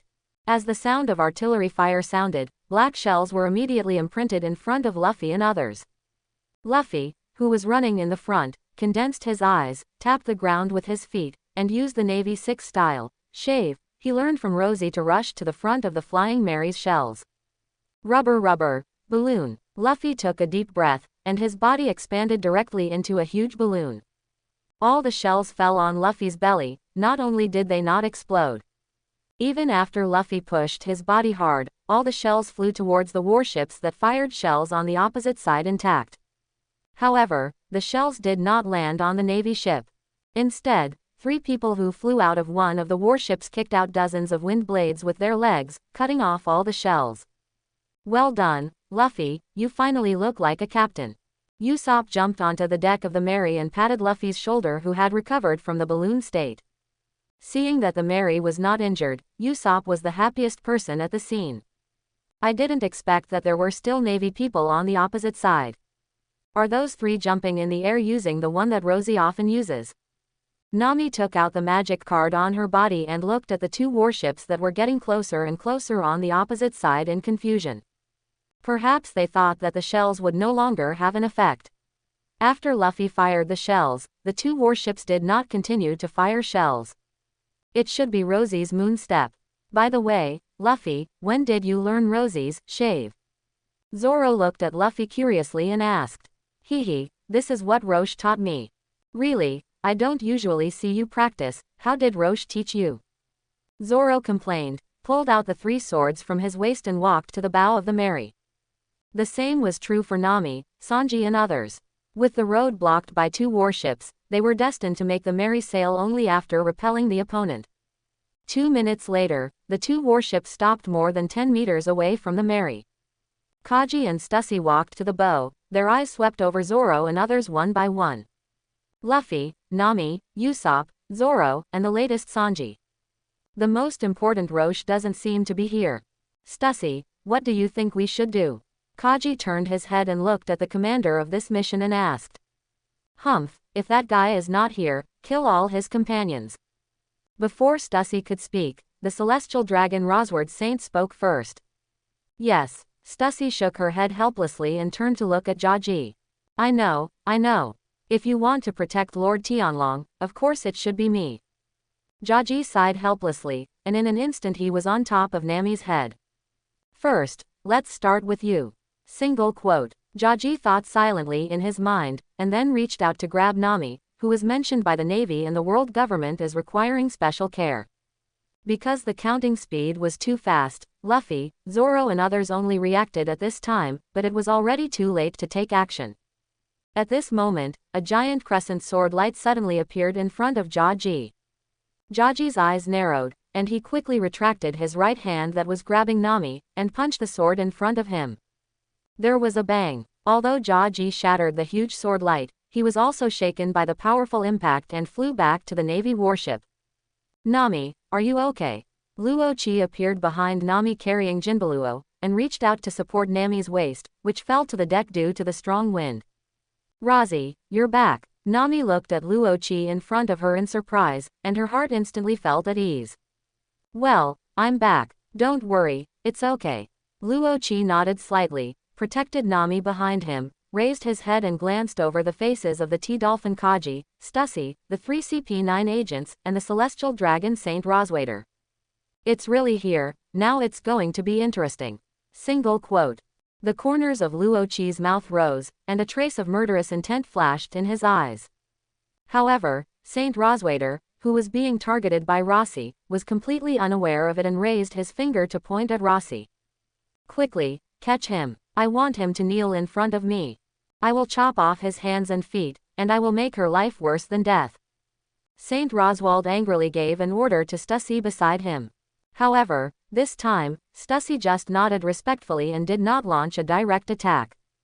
Seeing the chop that Luoqi had just made towards Jiaji, Stussy understood that Luoqi was different now from before. Now, as the intelligence said, he is even stronger than the Navy Admiral candidate. How dare Stussy be careless in the face of such a man? However, Stussy's thoughts were not something that Roswald's sanctuary could understand. Seeing Stussy standing there and not fulfilling his purpose, the insulting words were spoken to Stussy again from the mouth of Roswaiter Saint. Stussy clenched her fists, but she could only keep fawning over Saint Roswaiter. Seeing this scene, Luoqi couldn't stand it anymore. Stussy, you used to be the queen of Happy Street, why are you so ungraceful now? Forget it, let me do you a favor and let that stupid pig shut his mouth forever. Breath of the moon shape of picking up face piercing / Luo. Luoqi waved the huge ghost blade formed by wrapping the famous sword with the blood ghost technique in his hand, and slashed out 3 giant moonwheel-shaped sword energy that circled and rushed towards Saint Roswaiter. What a powerful slash! Stussy was startled, and she quickly raised her high-heeled long legs and launched several consecutive kicks at the huge crescent moon sword chi. Although her first reaction was to avoid, but with the celestial dragon behind her, she had no choice but to resist. Kike, who had just learned about Luoqi's sword slashing on the side, wanted to go to Guillaume Stussy with a single lunge, trying his best to prevent the Tianlong people from getting hurt. However, he had just jumped from his own warship to Stussy's warship. Rossi once again waved the evolved ghost blade, releasing countless huge crescent-shaped blade winds, accompanied by countless full moon blades falling from the sky above the warship where Gigi was. From a distance, it looks like the warship where Jiaji is located is shrouded in countless crescent moons. Jiaji's eyes widened, and his body that originally leapt out was accidentally knocked back by the sword energy. Not only that, but the huge sword energy that fell later caused huge damage to the Navy warship. If Jiaji hadn't reacted in time and used his powerful armed color hockey to destroy the sword energy one by one, perhaps the entire warship would have been destroyed. At the same time, on Stussy's side, no matter how much Stussy wanted to completely defend against Luoqi's sword slash. But she was good at speed but not good at defense. After all, she couldn't defend against everything. The strong wind created by the collision of Rossi's sharp sword slash and Stussy's kick directly blew Saint Roswaiter away. Even though the soldiers following Roswaiter Saint tried to hold him up, Roswaiter Saint's head still hit the hard floor uncontrollably. In an instant, the glass cover used by the Tianlong people to isolate the air was shattered on the spot. Saint Roswald himself was knocked unconscious by the impact. Stussy looked behind her and saw that Saint Roswaiter was just unconscious and nothing serious. She couldn't help but let out a long sigh of relief. But soon, she turned around to look at Luoqi and shouted. Rosie, it's not enough to hurt me once, you want to hurt me a second time. Hearing this, Luoqi smiled, put Jin Pilao back into the sheath behind his back, and was about to respond to Stussy. Sanji on the side rushed over. Luoqi, why did you provoke a different woman again? Did you do something bad to her? Sanji said. Roche looked at Sanji beside him with some shame, patted her shoulder, and said meaningfully. Sanji, don't be attracted by this woman. She is the elite among the elites in CP0, and she is also the madam who manages the brothel. Don't look at her young appearance. She may be your mother in terms of age. Also, I don't want to provoke this woman. It's really that this woman has exploited me too much. I have no choice but to raise the banner of rebellion. Sanji looked at Rock's sincere face, and then looked at Stussy's angry but still young face, and felt a little confused. With this appearance and this figure, I don't believe that she can be my mother. Roche shrugged and signaled to Nami behind him. She immediately pulled Sanji back. When Roche looked at Stussy again, she saw her even angrier face. Oh, sorry, I mentioned your age by mistake. If possible, please don't mind it, Miss Stussy. Razi smiled, turned his head and looked at Kaji, as well as the 3 CP9 members, Gabra, Yujitori and Owl, who were stepping on the moon steps in the air. I never thought I would meet 2 admiral candidates in such a short time. It's my honor to fight with someone who may become an admiral in advance. And you 3, why are you here to join in the fun if you have nothing to do? Could it be that Spandam, that coward, arranged for you 3 to catch me? After hearing this, Gabra, YQ and Owl looked at each other, and Gabra stepped forward and said to Rosie. I'm sorry, Rosie, since you have identified the World Government Agency, we are enemies, so don't blame us. Gabra, you said this as if you can catch me. You can't even beat Rob Lucci, and you still want to beat me, the number 1 in CP9. Aren't you number 3? Now you beat me, I'm already number 2. No, now I'm stronger than Rob Lucci, I'm number 1 in CP9. After saying that, Gabra turned his body and kicked Rosie with a storm kick. Poor Roche shook his head. Facing the wind blade that Gabra kicked out with his storm kick, he did not dodge. He directly condensed his right hand into the armament hockey and used brute force to crush the wind blade kicked out by Gabra. Seeing this scene, Gabra's eyes widened immediately. But Owl and Kudori seemed to have thought of it a long time ago, and did not show any surprise. Roche shook his head, whispered a few words to Nami beside him, and turned to look at Stussy and Kaji. I understand that you 2 are waiting for Garp to come, but I advise you to give up. The dragon of the Revolutionary Army is not a paper dragon. Even if Garp wants to come, it will take some time. This time is enough for me to leave you. Are you really not considering letting us go? Roche said. Stussy and Kaji did not talk to each other, but just stood in front of the celestial dragon Rosward Saint to prevent Roche from attacking again. It's useless for you to stand in front of me. Forget it, just treat it as getting familiar with this power. As Luochi said this, his face gradually became serious, and bursts of light blue particles suddenly appeared around his body. Seeing this scene, Gion and Kaji, who thought Luochi was going to attack the celestial dragons again, became alert instantly. However, Luochi did not choose to take action, but clenched his right fist and placed it on his chest, and began to recite a mysterious spell. I am the bone of the sword I hold, and this body is made of the sword. Steel is the body, and fire is the blood. The blood is like iron and the heart is like glass. Listening to Luochi's spell, Kaji and Stussy frowned. They didn't understand what Luochi was doing. However, as time went on, the magic power gathered around Luochi became stronger and stronger, and Kaji and Stussy finally felt something was wrong. Kaji said something to Stussy, and then left Stussy to guard Rosward Saint, and he jumped towards Rosie with all his strength. Seeing this, Rosie was not worried, and quickly used projection magic to construct dozens of long swords beside him and projected them towards Kaji, while still chanting the spell. So as I pray, infinite sword. Lily's then this body is destined to be born for the sword. As Rosie's voice fell, Kaji finally broke through the sword net that Rosie had continuously created with projection magic and came to Rosie. However, as the last bite fell from Rosie's mouth, a huge amount of magic power exploded from Rosie's body, directly blowing Kaji away. When he stood firm, he found that he had actually come to a different place.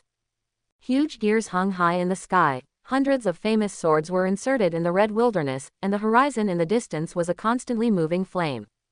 Where is this place? What did you do, Rosie? Kaji looked at the strange and mysterious environment around him, and after retreating back to Stussy, he immediately shouted to Rosie. Inherent barrier, infinite sword system. Welcome everyone to this world of swords. Next, let's continue the previous discussion. Rosie's mouth corners raised, and he said with a smile while looking at all the Navy and Celestial Dragon guards who were pulled into the inherent barrier by him. Is this the infinite sword system? The real infinite sword system is much stronger than the environment I saw at the beginning. Sanji looked at the surrounding environment and felt a sense of emotion in his heart. He did not regret his previous choice. After all, he did not fight with a sword, and Lee Nolly's template also gave him stronger kicking skills.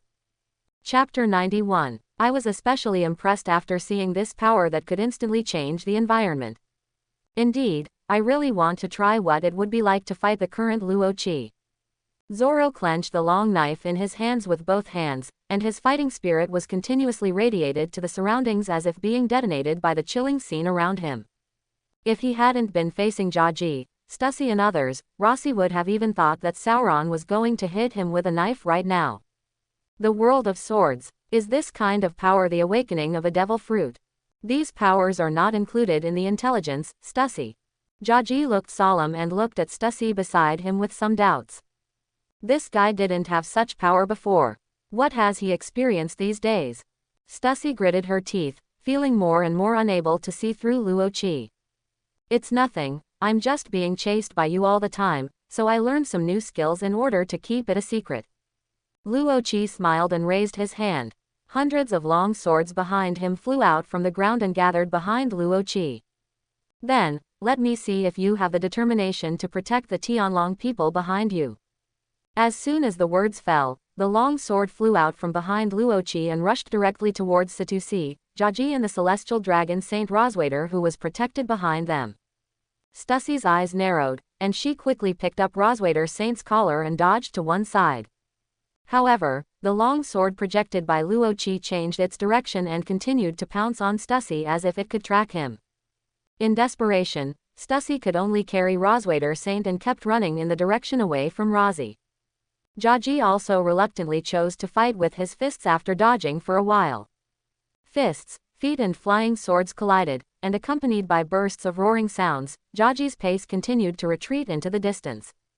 Rozzy, where's Nami? Why didn't you see Nami here? At this time, Sanji suddenly asked. And Usopp, why isn't he here? Luffy looked around blankly, and then realized that two of his friends were missing. I left Nami outside the unlimited sword system. I just told her to move all the enemy's treasures away while I pulled them into the unlimited sword system. Usopp and I will also stay outside the barrier to help Nami carry the treasure. Although the additional warships don't have much supplies, the celestial dragon Saint Roswaiter will definitely be very rich. Now that the war has started, we can't leave them any berry. Luo Qi smiled, planted Jin Pilao behind his back on the ground, and raised his hand to summon a long sword within the inherent barrier. Everyone, CJEF will deal with Jachi, Stussy, and that celestial dragon. The rest of the guys are left to you. By the way, Gabra, Owl and Lion have been working with me for many years. For the sake of our past friendship, it's enough for you to beat them up, don't actually kill them.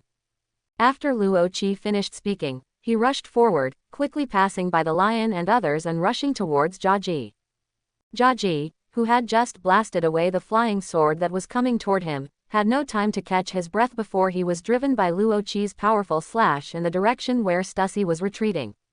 The remaining Navy soldiers and Tianlong guards watched Luo Qi and others leap hundreds of meters away in the blink of an eye, and couldn't help but feel confused for a moment. The powerful ones have been taken away by Luo Qi. What are we going to do next, Luffy? Zoro looked away from Rosie's hand and looked at Gabra, Owl and others. Hee, of course I beat them all away. Luffy clenched his fists, looking eager to try. No matter what, deal with these guys as soon as possible.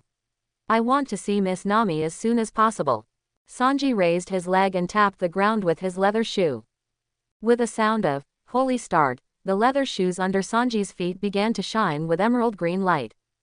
You all just rest, I'll take care of these guys in a minute. Sanji threw away the cigarette in his hand and walked towards Gabra and the others. Wait a minute, Stinky Cook, it's you who should take a break. I'm enough for you. Zoro placed the long knife in front of Sanji and said. No, let me do it. I am enough alone. Luffy put his thumb in his mouth and muttered. No, I'll do it. I'll do it. I alone am enough. Hey, are they looking down on us? On the other side, the male lion Natori pushed his partner Owl next to him. His expression looked a little confused. Obviously, they are looking down on us. Gabra, what do you think we should do? The owl nodded heavily. Gabra's face was cold, and he glanced viciously at the battlefield between Rozzy, Stussy, and Kaki, where the sounds of fierce fighting continued to erupt in the distance, and then turned to look at Sanji, Luffy, and others who were arguing together. Tisk, a bunch of kids who look down on others. It's just because of Luo Qi that the reward was raised. Do you really think you're so great? I am enough for such a new pirate. Owl, and you guys, don't take action. I'll go meet them. Gabra looked at his two CP9 partners, then at the dazed Navy soldiers and Celestial Dragon guards, and took the initiative to walk towards Luffy and the others. Shave. Gabe took 2 consecutive lunges and shot from the side straight towards Luffy, who was the captain. Luffy, who was originally arguing with Sanji and Zoro, suddenly focused his eyes and raised his right leg in a blocking posture. Bang! Gabra and Luffy's calves collided, causing a crisp sound. Hey, did you block my attack? It seems you are not such a waste. Gabra raised the corners of his mouth and said to Sanji with a sinister smile. Trash, are you talking about yourself? Sanji tilted his head and looked at Gabra in confusion. Then a force on his leg sent Gabra flying into the air with a surprised expression. With the bonus of gourmet cells, Luffy's kicking power has increased several times. Gabra's power is far from enough to stop Luffy now. How is that possible? Why do you have such great power? Gabra used the moon step to stabilize his body in the air and said in shock. Is it very strong? My current strength is still far behind Luo Chi's. You are too weak, right? Are you really Luo Chi's former partner? Didn't he help you train? Luffy tilted his head and raised his hand to pat the dust on his trousers. His ironic expression instantly made Gabra furious. Tisk, this is a hateful boy. But it doesn't matter if you are strong. If you can't walk in the air, you are just a living target for me. Gabra glared at Luffy fiercely, raised his leg and planned to use Arashi's kick to attack from a distance. However, Luffy's next move made Gabra freeze in the air. Walking on the air, does it mean moonwalking? I can do this. After Luffy finished speaking, he touched the ground with his feet and used shaving to instantly appear diagonally below Gabra. Then he jumped directly to the sky above Gabra. What, you actually use shaving? Gabra raised his head in surprise, trying to catch Luffy's figure. But soon, he was even more surprised by the scene he saw next. Luffy was seen leaping back and forth in the air like a free elf, and every leap was accompanied by a roaring sound in the air. This is moonstep. Gabra's mouth opened wide, and for a moment he even forgot to use the moonstep to steady himself. At that moment, a rubber fist landed on Gabra's face. With a bang, Gabra was instantly knocked away more than 10 meters away. What? Gabra will be knocked away. How can that boy use Shaolin Moonstep? The owl rubbed his eyes, as if he didn't believe what he saw. Razi must have taught him. Maybe these 2 guys can also use Marine 6. We'd better be careful, Owl. At this moment, the lion Natsuri looked at Zoro and Sanji with wary eyes. No, we have to help Gabra. The owl patted his face and wanted to support Gabra, who was beaten by Luffy and couldn't fight back. The lion nodded slightly and planned to help Gabra with the owl. Compared to Gabra's safety, the Navy soldiers and Draco guards behind them were nothing. But what surprised the 2 of them was that as soon as they crossed the 10-meter distance, Sanji's figure appeared in front of them accompanied by a gust of wind. I'm sorry, now that Luffy already has someone to fight, how about you switch to someone else? Sanji put his hands in his pockets and looked at the 2 people in front of him confidently. Even though he didn't know how to use the shaver, but with the acceleration of the black boots, his speed was no slower than the owl and the lion cuddling up to the 2 of them. Why is this guy so fast? Does he know how to shave? The lion said in surprise. I haven't had much contact with the Marine 6th form or anything like that, so I won't be able to use it for the time being. You 2 can attack me with confidence. Sanji raised the corners of his mouth and waved provocatively to Owl and Nuri. This scene directly made the owl, who was more prone to anger, furious.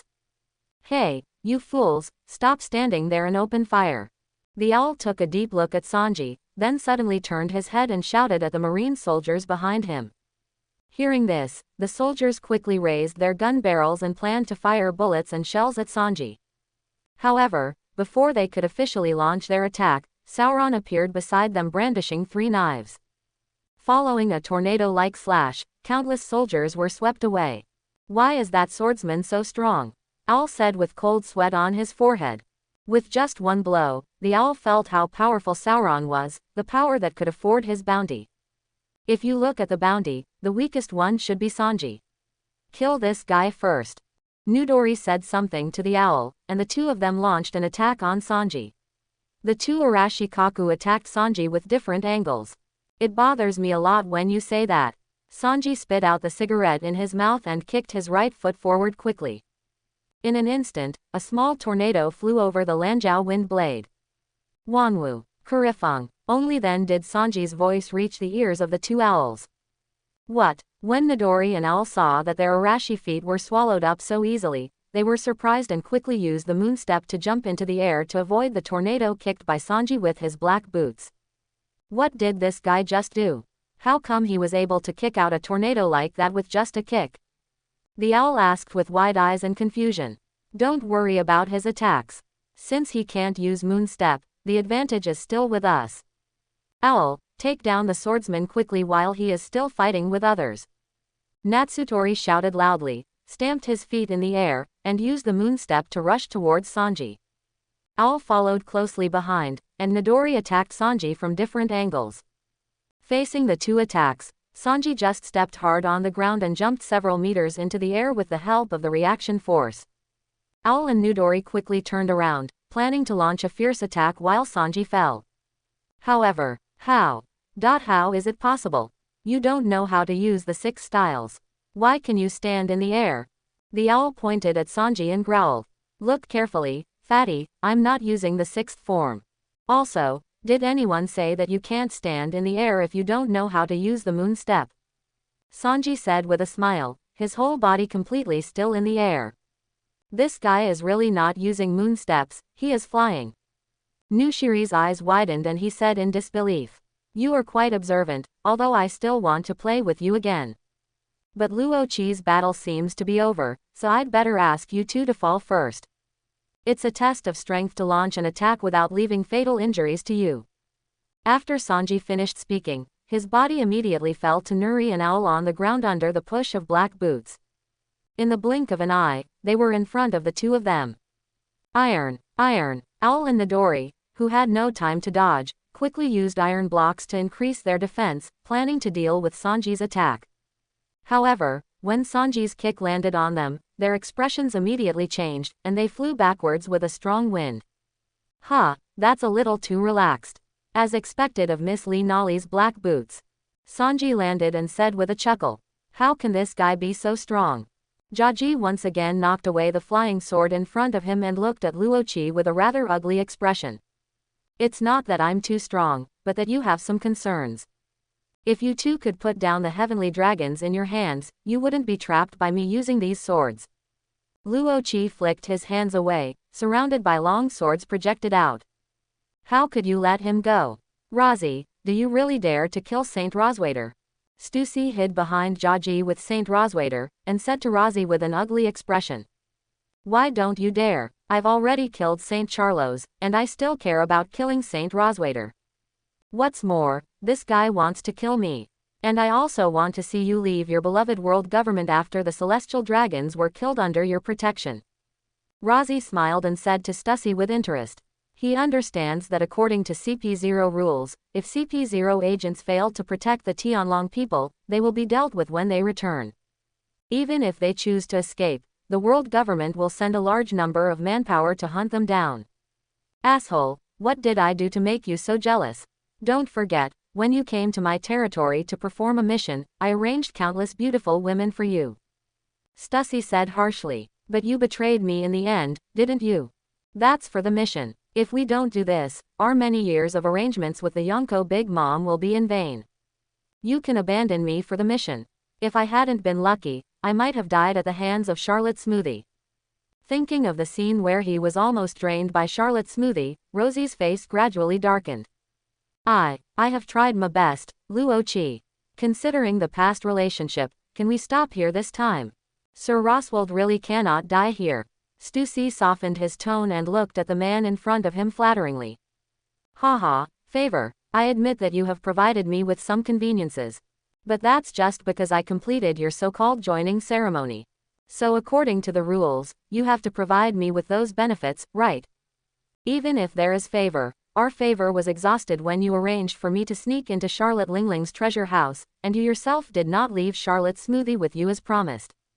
You know, I was surprised when I saw him return to the treasure house. If it weren't for my ability, I might not have been able to escape from her hands. Thinking of the scene where he was dominated by Smoothie, Rosie felt annoyed, and his impression of Stussy naturally became even lower. Well, why don't I compensate you? Stussy said. Compensation? I don't think you have anything that can compensate me. Don't try to fool me with your tricks of a pimp on Happy Street. You're just an old girl. There are countless women younger than you in this world. I won't be seduced by your charm. Roche waved his hand and suddenly projected several long swords behind Saint Rosward, who was protected by Stussy. The long swords cut through the air and quickly approached the celestial dragons, but unfortunately they were quickly intercepted by Kaji. Tisk, it's really troublesome when the Marine Admiral candidate defends with all his strength. Besides, he's thick-skinned enough. Roche looked at Kaji on the side with some impatience. Kaji rubbed his fists and looked at Roche with a stern face.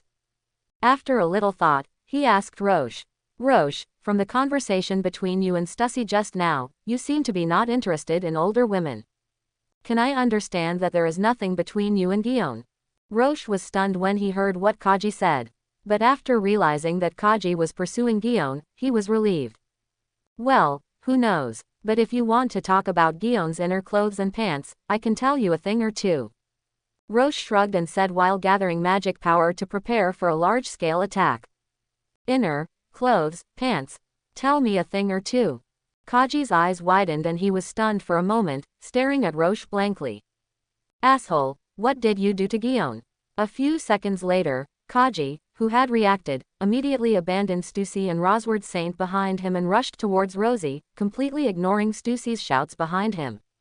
And this was what Rosie was happy to see. It's over.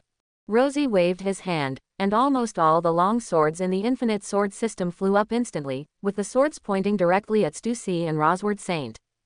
Seeing the dense swords falling from the sky, Kaji calmed down instantly, turned around and rushed towards Stussy and the celestial dragons.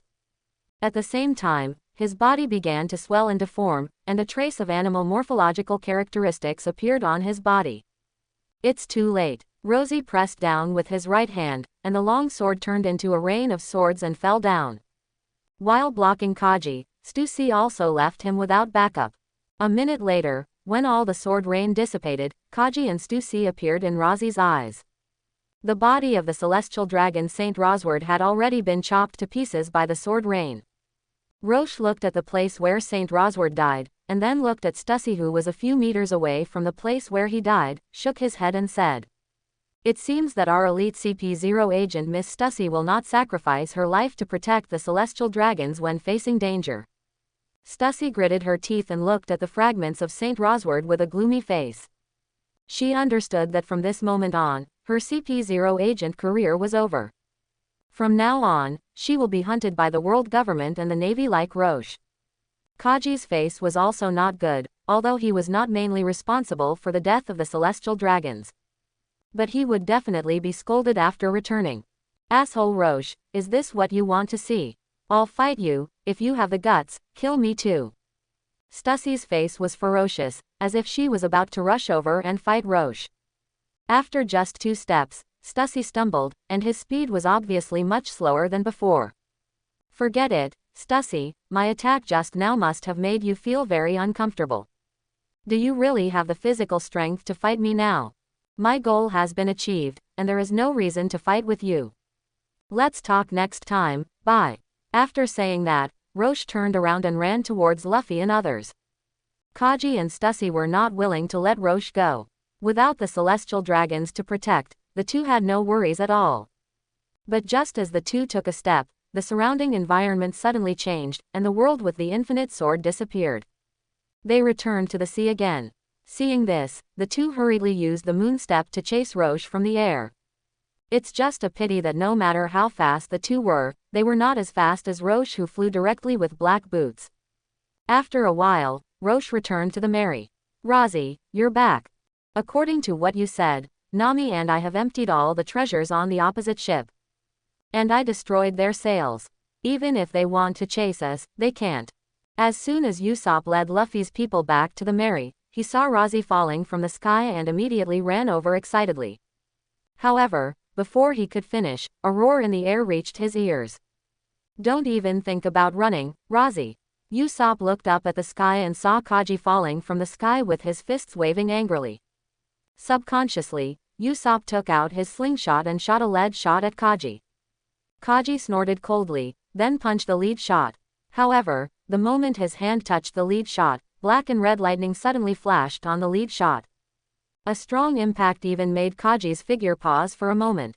This is domineering color entanglement. Single quote. And the domineering color is entangled on the ammunition. Single quote. Kaji's heartbeat quickened, and he looked at Usopp in confusion. But he didn't notice that Rosie had appeared above his head at this time, and the black boots on his feet had grown huge cross blades. Falling step technique. Iron shackles. Single quote. Rosie muttered in his heart, and the next moment his body fell instantly, hitting Kaji's head like a meteor. Oh no. Single quote. Feeling the strong wind above his head, Kaji immediately wanted to dodge. However, because he was surprised by Usopp's domineering color entanglement, he had lost the initiative. Facing Rosie's extremely fast attack with black boots, Kaji found that he could only resist it. Boom! With a bang, the blades on Rosie's black boots hit Kaji's raised arms heavily.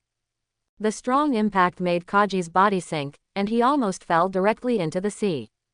But even if Kaji used the moon step to stabilize his body was still approaching the sea. As a devil fruit user, Kaji knew what would happen if he fell into the sea, and quickly turned to look at Stussy, hoping that she could attack Rosie and help him get out of the current situation. However, he was disappointed soon. Stussy just quietly hovered in the air dozens of meters away, looking at the battlefield between him and Rosie calmly, without any sign of fighting Rosie desperately. In desperation, he could only shout at Stussy angrily. Stussy, are you crazy? Come and help. This woman is really crazy. Single quote. Kaji widened his eyes and looked at Stussy, who was still indifferent. Seeing that he was getting closer and closer to the sea, he gritted his teeth, and a large amount of armed color poured into his arm that was transformed by the devil fruit, and then he raised it up suddenly. With a bang, his body and Rosie's body were separated for a brief moment. Taking advantage of this moment, Jaji's legs touched the ground and broke away from the center of Luochi's legs, falling. Boom! Luochi's body smashed into the sea, instantly causing a wave several meters high. Jaji took advantage of this opportunity to quickly raise his body dozens of meters high, and observed Luochi's every move with full observation haki. The next moment, Luochi rushed out of the sea. At this moment, the huge blades on his legs had disappeared, and the black boots returned to the unreleased state. Stussy, what are you doing? Why don't you help me? Jaji took a deep breath, endured the pain in his arms, and his face was distorted because of extreme anger. In order to avoid being directly smashed into the sea by Luochi, the flesh and blood of his hands were almost completely damaged at this moment, and the bones inside were fractured in multiple places. Even with the recovery ability of the animal-type devil fruit ability user, such injuries cannot be repaired in a short time. Luochi used the moon step to stagnate in control. While sensing the distance of the Mary, he looked at Stussy. She was also quite curious about why Stussy didn't take action just now. Stussy ignored Kaji and turned to look at Rosie. Rosie, can I join the Straw Hat Pirates? Huh, what did you say? I didn't hear you clearly. I said, can I join your pirate group and become your partner? Hearing this, Rosie couldn't help but raise her eyebrows and looked at the woman in front of her with interest. Stussy, are you crazy? You want to join the Straw Hat Pirates? Aren't you afraid of the world government? Kaji roared at Stussy angrily, but before he could finish, Stussy interrupted him directly. Even if I don't join the Straw Hat Pirates, the world government will not let me go. In that case, why don't I find a way out? Rosie, if you don't believe me, I can deal with Kaji with you, how about it? Stussy's tone was calm and her face was calm. This made both Rosie and Kaji feel her seriousness. Kaji gritted his teeth and turned around without hesitation to fly towards the direction of Rogue Town. Seeing this, Rosie did not stop him, but shook his head at Stussy after he walked away. Forget it, Stussy. I won't fight you anymore, but I can't let you join the Straw Hat Pirates. After saying that, Rosie didn't plan to pay any more attention to Stussy, and turned to fly towards the Mary. But Stussy seemed to be determined to join the Straw Hat Pirates, and followed Rosie slowly, and finally landed on the deck of the Mary. Rosie, you're back. According to you, we didn't kill these 3 guys.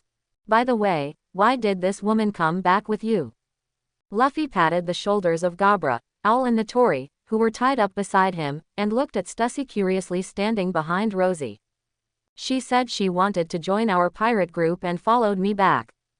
What? She wants to join us? Rosie, is she also your friend? If you think it's okay, you can let her join. Not really a friend. As for joining the pirate group, forget it. Rosie shook his head and turned to look at Stussy behind him. Why, you killed the celestial dragons and made it impossible for me to return to the world government. Shouldn't you be responsible for this? Hee, that's your business. I don't have to be responsible for this. In the final analysis, it's your responsibility to bring the celestial dragons to me. Rosie, can't I really be your partner? Stussy's voice softened. You and I are now in the same boat. Maybe if we become partners, we can have a lot of topics to talk about. If you want to find someone to chat with, I can find Luffy and the others. As for you, Rosie waved his hand, you are too cunning and ambitious. You are not suitable to be a partner. Stussy opened his mouth to explain, but Rosie didn't intend to give her this opportunity. He took off his coat and put it on Stussy, who was a little ragged because of the battle. He took out a bag of gold coins from the treasures robbed by Nami and Usopp and stuffed it into her arms. Then he put his hands on her shoulders and said, Leave now, Stussy. You should know that you and I can't trust each other. I can lend you the lifeboat on the Mary. With your ability, you won't die if you leave the world government. These gold coins are enough for you to start from scratch. Maybe you can open another happy street in a certain country in the future. Stussy pursed her lips and looked directly into Rosie's eyes. Rosie didn't hide it either, and looked into Stussy's eyes quietly. After a while, Stussy sighed. I thought you had a special way to become stronger quickly, so I could make some money from you. But you were really wary of me. Forget it, just do what you say. See you on the sea later, Luo-Chi. I hope we can have a good chat then. Hearing this, Luo-Chi smiled and nodded. By the way, do you need crew members, Stussy? The CP9 agents you brought with you probably won't be able to go back. If you need crew members, you might as well ask them if they want to leave with you. Roki said, looking at the 3 people who were tied up, Gabra. That's right, you always need a few people with good strength when doing things. Just take them with you. Stussy nodded and said. After making the decision, Stussy didn't stay for long, and took Gabra and the other 3 on the lifeboat, heading in the opposite direction of Rogue Town. Soon, he disappeared from the eyes of Luo-Chi and others. Then let's go too, Luffy. We've wasted enough time, it's time to head to the Grand Line. Rosie turned his gaze away from Stussy and the others, and said to Luffy with a smile. Hee, of course, but before that, let's hold a pirate ceremony. Luffy brought an empty wooden barrel, put his feet on it, and said with a smile. I want to be the Pirate King. After Luffy finished speaking, the others put their legs on the barrel and each expressed their dreams. Until the end, everyone's eyes fell on Rosie, the only one who had not yet expressed his dream. Pirate ceremony, not bad. Rosie put his legs on the barrel. If possible, I want to travel all over this sea and help everyone realize their dreams. Mary, in the kitchen. If you want to eat anything, let me make it. You must have consumed a lot of energy fighting with that Kaji and Miss Stussy just now. Sanji leaned against the kitchen door and said to Rosie, who was busy inside. Don't worry, I'm not too tired to pick up a kitchen knife. And I know that guys taste better, so he's more likely to be satisfied with what I make. Rosie made the dessert, put it on a plate beside him, and walked towards the door. That guy, Sanji frowned, and was about to ask who Rosie was talking about. Luffy's exclamation suddenly sounded from the direction of the deck of the Mary. What a big bird. If you cook it, you will definitely have a big meal. Sanji looked in the direction of the sound and found that a 3-meter-tall bird had been standing on the deck without knowing when. Not only that, this big bird was actually wearing human clothes. Interesting, I've never seen this type of bird before. Rosie, how do you think it should be cooked to make delicious dishes? Sanji lit a cigarette and followed Rosie to the deck with interest. Cooking, forget it. I don't want to eat human flesh. Human flesh, is that guy a human? Sanji's eyes widened, and he looked up and down at the albatross opposite him. He didn't think that the person opposite him would be human, and he didn't look like he was wearing an albatross coat. Stupid Luffy, don't think of eating everything you catch. Nami patted Luffy's back heavily and cast a curious look at the albatross. Subconsciously, she felt that the albatross in front of her was not that simple. Yes, please don't eat me, I will be scared. At this time, the albatross suddenly spoke. Yes, she will be scared. Huh, you can talk. Nami's eyes widened, and she quickly took a step back. Monster. Usopp also took a step back, and the Emperor engine started subconsciously. Zoro was also on guard, but Luffy on the side looked at the albatross with shining eyes. This aura is worthy of a man who can use Conqueror's Haki. You are worthy of being the son of Jesus, a four emperors cadre.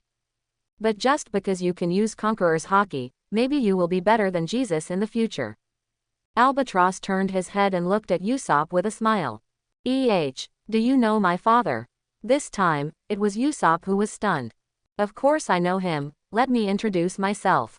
I am Morgans, the president of World News. This time I came here to find an old friend and ask for an exclusive interview. Morgans made a gentleman's salute and looked up at Rosie, who was walking towards the deck with Sanji. World News, is it the news agency that manages all the news birds? You look a lot like those news birds when you put them away. Wait, who are the friends you are talking about? Is it someone on our ship? Nami asked curiously. That's right, I'm the old friend he mentioned. Rosie walked to Nami and handed the plate in his hand to Morgans while saying. Luffy, who was standing by, saw the food made by Rosie and immediately wanted to grab it. Luckily, Rosie had foresight and patted him away the moment his rubber arm stretched out. Luffy, this is what I made for my old friend. If you're hungry, go to the kitchen and get your portion. Luffy turned around and ran quickly towards the kitchen of the Merry after hearing this. Nami looked surprised and looked at Rosie and Morgans in disbelief. Rosie, you actually know the president of the World News Agency. Wait, since you and he are old friends, do we not have to spend money to buy newspapers from Newsbird in the future? Hearing this, Rosie looked at Nami with some shame. Even Morgans, who was tasting the food made by Rosie, was stunned. Haha, it seems that you have found a very cost-saving partner, Rosie. However, my newspapers are sold for 100 berries, you should be able to afford these berries. Morgans laughed. You can't say that, 100 berries per time, 1,000 berries per 10 times. And your newspapers are sold all over the world, so you can afford a few berries from us. Knowing that Rosie and Morgans are friends, Nami immediately stopped being nervous and planned to have a good talk with Morgans about the price of newspapers. Nami, forget it. If the Navy and the world government know that Morgans opened the back door for us, his position will be embarrassing. Rosie patted Nami on the shoulder and said. That's okay. Nami pouted, but Rosie, how do you know him? Hearing this, a flash of memory flashed across Luochi's face. Speaking of this, we have to mention Stussy, who came to us before. Morgans is the same king of the dark world as Stussy, but Stussy runs Happy Street and makes deals with women. And Morgans is a journalist who always wants to make big stories. When the four emperors Charlotte Lingling held a tea party, I followed Stussy there and carried out the tasks of the world government. In the end, he was tricked by Stussy and almost lost to Charlotte Smoothie. Although I escaped later, I was still exhausted. Fortunately, with the help of Morgans, who was passing by, I was able to finally escape from the territory of the four emperors Charlotte Lingling. After hearing this, everyone on the melee looked at Morgans with much friendlier eyes. Haha, I don't just save people. When I helped Luochi, I also took a fancy to his CP0 status and wanted him to occasionally provide me with some news materials. I just didn't expect that after such a short time, you would defect to CP0. I thought you would disappear, but I didn't expect you to put yourself in the big news. How about, let me do an exclusive interview and produce a piece of news about you and your Straw Hat Pirates. By the way, your cooking skills have improved so fast. The food this time is particularly delicious. Morgans put down his dinner plate and looked at Rosie generously. Of course, when I noticed your aura in Rog Town, I knew you were coming back to me. No, I can give an interview, but do you really dare to report what I said, Morgans? Seeing Morgans find a stool to sit on, and even took out a reporter's notebook, Rossi sat cross-legged on the deck with interest. Haha, there is no news in this world that I dare not report. What if I say I killed the celestial dragons? Celestial dragon, so the rumors of the underground world are true, you killed Saint Charlos, the Draco. It's not just Saint Charlos. You should have seen the battle just now from a distance. Saint Roseward, the father of Saint Charros, came to me, but I also killed him. What? It's not enough for you to kill one, but you killed another one. The quill in Morgan's hand trembled, and he looked at Rossi's face in disbelief. How about it? Do you still dare to say that you dare to report anything now, Morgans? The corners of Luo Chi's mouth raised and he looked at the always calm Morgans with interest. About half an hour later, Morgans closed the reporter's notebook in his hand with a surprised expression. I didn't expect you to have done so many shocking things. It's true that after I learned about your reward order, I made a special trip to the East China Sea via the Grand Line. I really got some good news material this time. Morgan stuffed the reporter's notebook into his pocket, with a particularly satisfied expression on his face. Morgans, from what you said, do you really want to announce that I killed the celestial dragon? This is not as simple as a Tianlong being beaten. Killing a celestial dragon is equivalent to challenging the rules of this world. Don't blame me for not warning you. If the news is announced, people from the world government will definitely talk to you. Rossi said, haha, of course I know that. Even if I publish the news, people from the Navy and the world government will soon ask me to take it down. But, Luo Chi, don't underestimate me. I am a person known as the king of news in the underground world. Now that we know such big news, how could we not announce it? Those people from the world government can only give me a warning, haha. Hearing Morgan Jens's words, Luo Chi nodded involuntarily. Although the World News Service is not as large as the Navy and the world government, they also have considerable deterrent power as they have the right to speak in the news. As for the world government, unless they are sure to capture Morgans directly. Otherwise, Morgans would not really be offended to the end.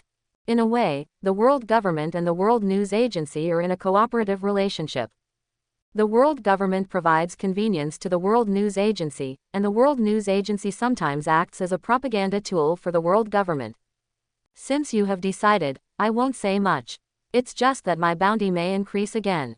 Roche smiled. Speaking of bounties, Roche, Charlotte Smoothie of the Big Mom Pirates is quite concerned about you. That woman, isn't she still thinking of squeezing me dry? Hee, it may be a little different from what you think. When that woman learned that your bounty surpassed hers, she was very surprised and seemed to want to meet you now. After a pause, Morgans continued. Roche, let me tell you a little news. After Charlotte Linlin learned about your deeds, she seemed to have the idea of recruiting you.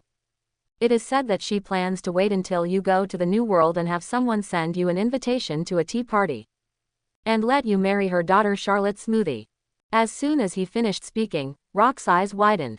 But before he could say anything, Nami stepped forward and pressed Rock's shoulder, who was sitting cross-legged on the deck. What? Marriage? No. Morgans raised his eyebrows and looked at Nami. It seems that someone here already likes you. Roche, you also understand Charlotte Linlin's character. If you receive her invitation, you can't refuse to go. Nami's cheeks immediately turned red when she heard this, but she didn't put down her hand on Rock's shoulder, as if she was afraid that Roche would leave the marry and go to the Four Emperors. Charlotte Linlin. Rosie patted Nami's hand on his shoulder, smiled at her, and then looked at Morgans and said, Charlotte Linlin must be very angry that I sneaked into his treasure place.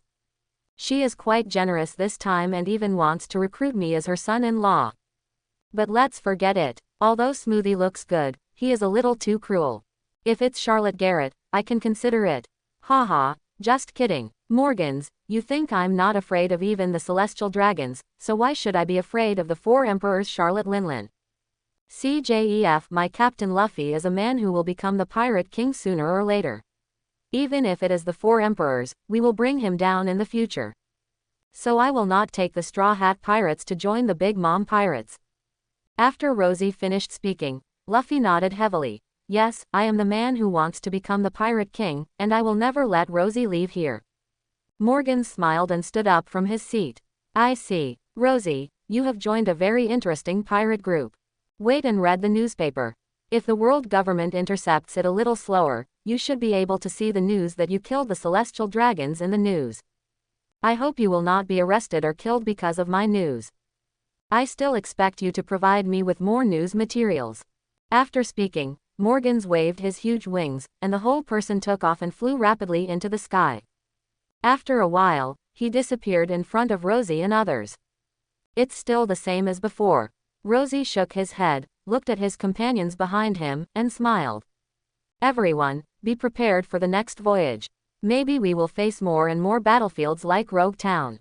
Hearing this, Nami and Usopp, who were less courageous, immediately became nervous. Luffy, Sanji, and Zoro showed excited expressions.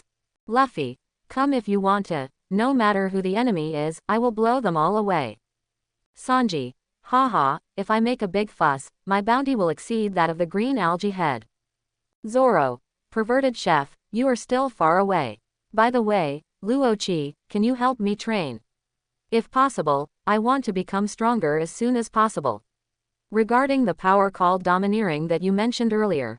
After a while, Navy headquarters, the marshal's office. Sengoku stared at the newspaper on the desk with a gloomy face. Suddenly, a rapid ring of the Den Den Mushi sounded. Sengoku looked at the Den Den Mushi that was remembered, sighed and answered the phone. Sengoku, you should have seen the latest newspaper, right? A low voice sounded in the Den Den Mushi. Sengoku understood that it was the voice of one of the 5 elders. I see, Mr. 5 Elders. Then what do you want to explain about the report that Rosie killed 2 celestial dragons? This, I will issue a Demon Slayer order to the Straw Hat Pirates. Very good. This time, I hope to see an admiral take action. After that, a dead sound came from the Den Den Mushi. Oh, what a trouble. That fool Long. If it weren't for that guy, Garp would have caught Rosie in Rogue Town. At least, Saint Rosawald wouldn't be killed. The last time the Admiral was in charge of the Demon Slayer Order, it was the Devil's Descendant Barrett. After the call with Wulaoshing ended, Warring States covered his forehead and let out a long sigh. Barrett's Demon Slaying Order must have been in charge of the Warring States Marshal at the time. Since the 5 old stars have requested that a general lead the Demon Slaying Order, let me go. At this time, a deep voice sounded in front of Warring States. It's you, Sakazuki. Are you willing to take on this mission? Sengoku raised his head, looked at Akainu in front of him and said. Now both Kuzan and Porosalino are performing other tasks. I don't think there is anyone more suitable besides me. Okay, since you said so, you will be responsible for this matter. Don't worry, I will definitely bring Luochi back, whether dead or alive. After saying that, Akainu turned and walked towards the door of the marshal's office. Looking at Akainu's back, Sengoku sighed again. Garp, don't blame me. Single quote. Sakazuki is the general who is responsible for the confidence mission of the 5 old stars. Single quote. I hope your grandson survives. Single quote. Sengoku shook his head, and after changing the number on the Rossi bounty order on his desk to 1.2 billion berry, he looked at the bounty orders of the other members of the Straw Hat Pirates. Monkey D. Luffy can use Overlord Haki, and has also learned the Shave and Moon Step among the 6 moves. 55 million berry is no longer enough for you. Usopp, Overlord Color is even better than Straw Hat Luffy, and he can also use Overlord Color's entanglement. If this man grows up, he may not be weaker than those monsters in the New World. 50 million berry is far from enough. Single quote. Nami can use her special ability to deprive others of their devil fruit, and she releases a powerful beam of light that even Garp would find troublesome. Single quote. Blackfoot Sanji, what exactly did he go through from Baratie on the sea to Rogue Town? He actually became particularly powerful. Single quote. Could this all be related to that man Luochi? Single quote. What a troublesome rookie pirate group. Single quote. Thinking of this, Warring States sighed again. At this time, even though he understood that Luffy was Garp's grandson, he still hoped that Akainu could bury the Straw Hat Pirates quickly. After changing Luffy's bounty to 80 million berries, Usopp's bounty to 77 million berries, Nami's bounty to 75 million berries, and Sanji's bounty to 15 million berries, Sengoku looked at the newspaper published by World News Agency without censorship by the world government. This guy Morgan seems to have to take a beating. I hope the world's intelligence agencies will act faster to prevent the news of the killing of the celestial dragons from spreading across the sea as much as possible. Single quote. At this time, warring states didn't know it yet, because Morgans had mental arithmetic but no intention. All regions in the New World have received the latest newspapers, and a large area in the first half of the Grand Route has learned about the death of the Tianlong people by Luo Qi. Only in Sihai, except for some relatively powerful organizations and some lucky individuals, not many people have obtained relevant information. The first half of the Grand Line, a certain sea area. A large ship, dragged forward by two huge snakes, and with the word 9 snakes written on the sails, was sailing at a fast pace. If a knowledgeable person sees this ship, he will definitely understand that the owner of this ship is Boa Hancock, one of the Shichibukai and the most beautiful woman in the world. Sister, Marigold, we found information about the CP0 agent Razi. Boya Sandasonia quickly ran into the captain's room, and said to the two girls Boya Hancock and Boya Marigold in the room with an expression of surprise and joy. What, have you finally found the information about that fool man who dared to sneak into Amazon Lily? Great sister, now we can punish that hateful man. When he dies, no one will know what's behind you, sister. Marigold said excitedly. Hancock's face was cold, and a trace of annoyance flashed in his eyes. Thinking of the fact that CP0 agent Luochi once sneaked into Daughter's Island to investigate the Shichibukai and accidentally saw the Draco slave seal behind his back in the boudoir, the murderous intent in Hancock's eyes almost overflowed. Wait, Marigold, I don't think we need to kill him. Sister Sandasonia, what are you talking about? He has seen something behind my sister's back. Do you think he said, won't reveal it, before he ran away? That's not what I meant. Forget it, sister, Marigold, you should read the news first. With that said, Sandasonia placed the newspaper she just got from Newsbird in front of Hancock's desk. Hancock lowered his head and glanced, his bright eyes suddenly reaching their maximum size. Dragon Man was killed, Hancock murmured, and his consciousness suddenly paused for a moment. What, the celestial dragon was killed? When Marigold heard Hancock's voice, she quickly lowered her head and looked over. After seeing the title on the newspaper, she was also stunned. That's right, and the person who killed the Tianlong people was none other than Luochi we were looking for. That man gave him CP0, and the reason for that was that he couldn't stand the behavior of the celestial dragon Saint Charlos, so he killed him. Since then, the man drifted from the New World to the North Sea, and then from the North Sea to the East Sea, where he joined a new pirate group called the Straw Hat Pirates. Not only that, when in Rogue Town, Rosie encountered Saint Roseward, who came to find Rosie and intended to avenge his son Saint Charlos. Faced with the forces sent by the Navy and the world government, Rosie not only resisted, but also cut Saint Roseward into countless pieces, leaving no complete body. Sister, I think a man who dares to kill the celestial dragons like this should follow his promise when he escaped from Amazon Lily and will not reveal what's behind you. And the newspaper also said that he would still teach a lesson to the celestial dragons he didn't like in the future. Sister, I think we can keep his life, so that someone can help us avenge. At the end, Sandasonia even trembled with excitement. Not only Sandasonia, but also the two sisters Hancock and Marigold. What kind of courage does this man have? Even we dare not attack the celestial dragons, but he dares to kill them. Sister Sandasonia is right, let's keep Rosie. Marigold's eyes flashed with a hint of pleasure, that is the pleasure of seeing the enemy who dare not deal with being killed by others. Hancock pursed his lips, suddenly stood up from his seat, and walked towards the deck. Let's go and find the Straw Hat Pirates. No matter what, I want to see Rosie in person. Grand Line, a certain uninhabited island. Ha ha ha, not bad, really not bad. I didn't expect Luffy to awaken the Conqueror's Haki. This is going to be a headache for Garp and Sengoku. I should be able to see Luffy's new bounty soon. Red-haired Shanks held the newspaper, patted his thigh, and laughed happily. Beside him were the red-hair pirates officers and Mihawk, the master of Cricona Island. Hey, it's not just Luffy, Captain. Look at what's written in the newspaper. My son Usopp seems to be able to use the Conqueror's Haki. There aren't many people in the New World who can use this ability.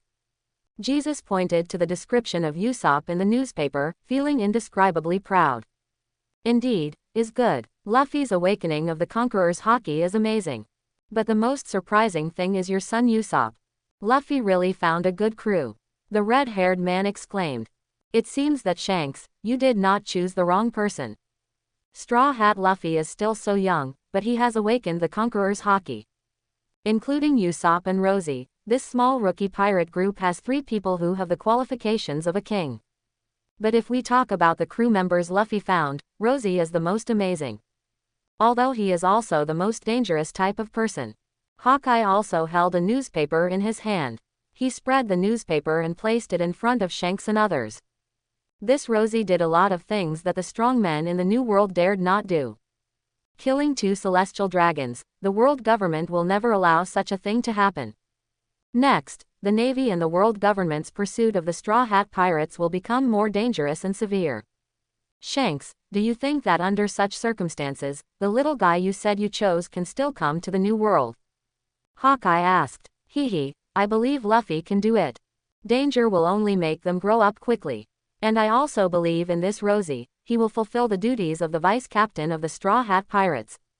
Shanks nodded, with a look of certainty. Have you already believed in this Rosie, Shanks? Then should we go to the Straw Hat Pirates to meet that man next?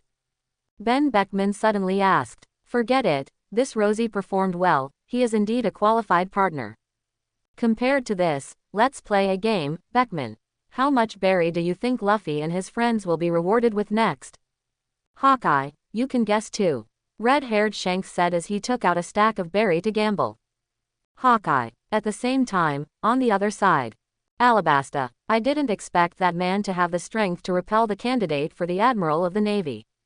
If I can use this strength, the construction of Utopia will be smoother. Crocodile put down the newspaper in his hand and sighed in his heart. Mr. Zero, are you blaming me for not inviting this Roche to Baroque Works when he left CP0? Aside, Nico Robin was flipping through a book and said with a smile. I don't blame you, Nico Robin. I have met this man. He has a weird personality. It is within my expectation that you can't invite him. I just feel strange. This guy doesn't look like someone who will be inferior to others, but now he has joined a new pirate group, and he is not even the captain. Crocodile put down the newspaper and thought about the memories of the first time Rosie came to Alabasta to investigate him, and the second time he came to the Shichibukai, when he arranged for Nico Robin to contact Rosie. A very strange guy indeed. Robin nodded slightly, thinking of what he and Princess Vivi had told him about the man behind the chaos in Alabasta when he first met Rosie. Robin tilted his head and looked at it with interest but still didn't know anything. A look at Crocodile. But soon, she thought about what she had talked about when she showed up to talk to Luochi after Wei Wei left. Has this man really seen the historical text stone tablet before? Single quote. Thinking of the various historical monuments described by Luochi and the invitation he once sent to form a team, Nico Robin felt a sense of loss for no reason. If CP0 and the Navy hadn't been chasing him at that time, that man wouldn't have left Alabasta before I made my decision. Single quote. Did he really see the historical text stone tablet and have the image of the historical text stone tablet engraved in his mind? Single quote. Just as Nico Robin was thinking, Crocodile suddenly stood up. Are you going out, Mr. Zero? A group of pirates have come to this country, and I need to be a hero. I see, being a hero is really a hard job. Miss All Sunday, don't sit here anymore. I hope you can handle the matter of the traitor Princess Wei Wei more cleanly. With that said, Crocodile smiled evilly and pushed open the door, leaving his office, intending to deal with the pirates who invaded Alabasta. However, what surprised him was that when he arrived at the place where the pirates gathered, what he saw was that all the pirates were penetrated by strange vines and their bodies became extremely withered. Is this absorbing water? Single quote. It actually has a power similar to my devil fruit. Single quote. Crocodile frowned and looked in the direction of the pirates' vines.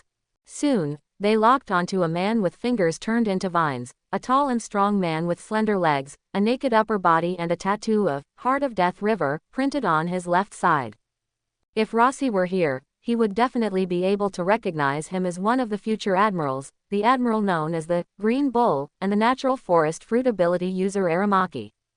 At this moment, Aramaki was holding a newspaper and reading it with a ferocious expression. The Luochi actually killed the celestial dragons and openly challenged the majesty of the world government. This guy who regards the rules of the world as nothing should be sentenced to death. Green Bull Huang Mu said fiercely.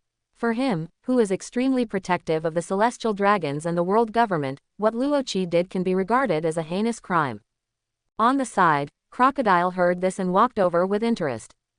It's interesting that you are so protective of the majesty of the world government. Are you a member of the Navy or the world government? Crocodile looked up and down at the Green Bull Huang Mu in front of him. Although he had not seen him, Crocodile could feel that the other person was extraordinary. Are you the sand crocodile of the Shichibukai? Yes, I've heard that you were in this country. Although you are a pirate, since you are a pirate recognized by the world government, then you are an existence that is conducive to the rules of the world government. I am not a member of the Navy, nor am I a member of the world government. I just feel that the world should follow the rules set by the world government. The Green Bull raised his head, turned the vines back into fingers, looked at Crocodile and said, "Are they the rules of the world government? This is the first time I heard a free man praise the world government so much, and he is also a strong man. Then what do you want to do when you come to this country? It sounds like you hate that Razi. Do you want to kill him yourself to uphold the justice in your mind?" The corners of Crocodile's mouth rose, feeling more and more interested in the man in front of him. Don't worry, Crocodile, I have no intention of doing anything to you or this country. I just happened to pass by here. As for that Razi, if I really meet him, I will kill him to defend the rules. Having said this, a powerful aura emanated from the Green Bull. Although it is not domineering, it is enough to make ordinary people feel palpitations. Crocodile frowned. At this moment, he realized that he seemed to have a too low evaluation of the strength of the man in front of him. Really? Then you should go to the direction of the reverse mountain now. Maybe you can still block him. Crocodile said. I'll consider it. The Green Bull nodded, turned around and walked in the opposite direction to Crocodile. Crocodile didn't know that instead of going to the upside-down mountain to try his luck in finding Rossi, he would rather stay in the big country of Alabasta and try to see if he could meet Rossi and his group. Looking at the back of the Green Bull, Crocodile's expression gradually darkened. It's really awkward to have such a high regard for world government. Single quote. It would be better for such a guy not to stay in this country. Single quote. Thinking of this, Crocodile turned and walked towards the rainy land of Alabasta, intending to let the agents of Baroque Works monitor Green Bull. However, after a few days, Crocodile found that no matter how many agents he sent, they would eventually lose contact, until he completely lost track of Green Bull. Grand Line. The sea near Mount Inverted. A sailboat is heading quickly towards Cape Twin. On the boat, a man in a green suit and trousers said to the blue-haired girl in front of him while rowing, "Miss Wednesday, you are still looking at the bounty order of the Straw Hat Pirates. Although we are bounty hunters of Baroque Works, the lowest bounty of the Straw Hat Pirates, Blackfoot Sanji, is also offering a bounty of 15 million berries. In addition, the little thief Nami is offering a bounty of 75 million berries, Usopp is offering a bounty of 77 million berries, and Captain Luffy is offering a bounty of 80 million berries. Straw Hat Luffy and Crocodile who lives in Alabasta Doll is only missing 1 million berries. Not to mention that the vicious criminal Roche has a bounty of 1.2 billion berries. These guys are definitely not something we can afford to deal with. Even if we really meet them, we have to avoid them and never think of catching them in exchange for bounties, do you understand, Miss Wednesday? Even if the bounty we get after catching them is enough to offset our 10 years of work at Whiskey Peak." The man in the green suit, that is, Baroque Works agent Maurice Wednesday, said meaningfully. He thought that Miss Wednesday had repeatedly taken out the bounty order of the Straw Hat Pirates in the past few days in order to capture Roche and Luffy. But he didn't know that Miss Wednesday had no intention of capturing Roche and others, but had other purposes. This man, what he said at the beginning was actually true. Crocodile is really the boss behind Baroque Works. And he turned out to be so strong. If I had known earlier, I would have asked him to help defeat Crocodile. Single quote. Miss Wednesday, the Princess of Alabasta, Nefertari Vivi, clenched Rosie's bounty order in her hand, feeling regretful. She regretted not agreeing to Rosie's request and hiring him to help get rid of Crocodile. When she was sure that Crocodile was the cause of the chaos in Alabasta, Rosie had already left Alabasta because of the sudden arrival of Crane in the pursuit of CP0 and others. I say, Miss Wednesday, let's go and kill that whale called Lab Whale quickly. If we don't succeed, we will have to eat dirt next month. Mr. Nine shook his head and was about to continue persuading Miss Wednesday, but he felt that the ship he was on was actually shrouded by a huge shadow. When he looked up, he immediately widened his eyes. Grass. Straw hat. Straw hat. Mr. Nine, what are you talking about? What straw hat? Miss Wednesday raised his head in confusion and looked in the direction of Mr. Nine's sight. The next moment, she also opened her mouth wide and showed a surprised expression. Straw hat pirates. As soon as Vivi finished speaking, a young man wearing a straw hat stretched his head from the edge of the boat to look at Mr. Nine. Hey, you just said you wanted to hunt Lab, right? Grass. Straw Hat Luffy, you are the Straw Hat Luffy with a bounty of 80 million berries. Mr. Nine put down the shipwright and looked at Luffy, who was staring at him in shock.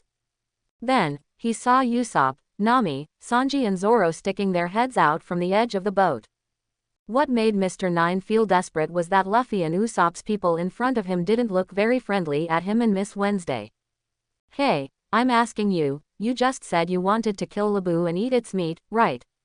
Luffy jumped off the Mary and looked directly at Mr. Nine.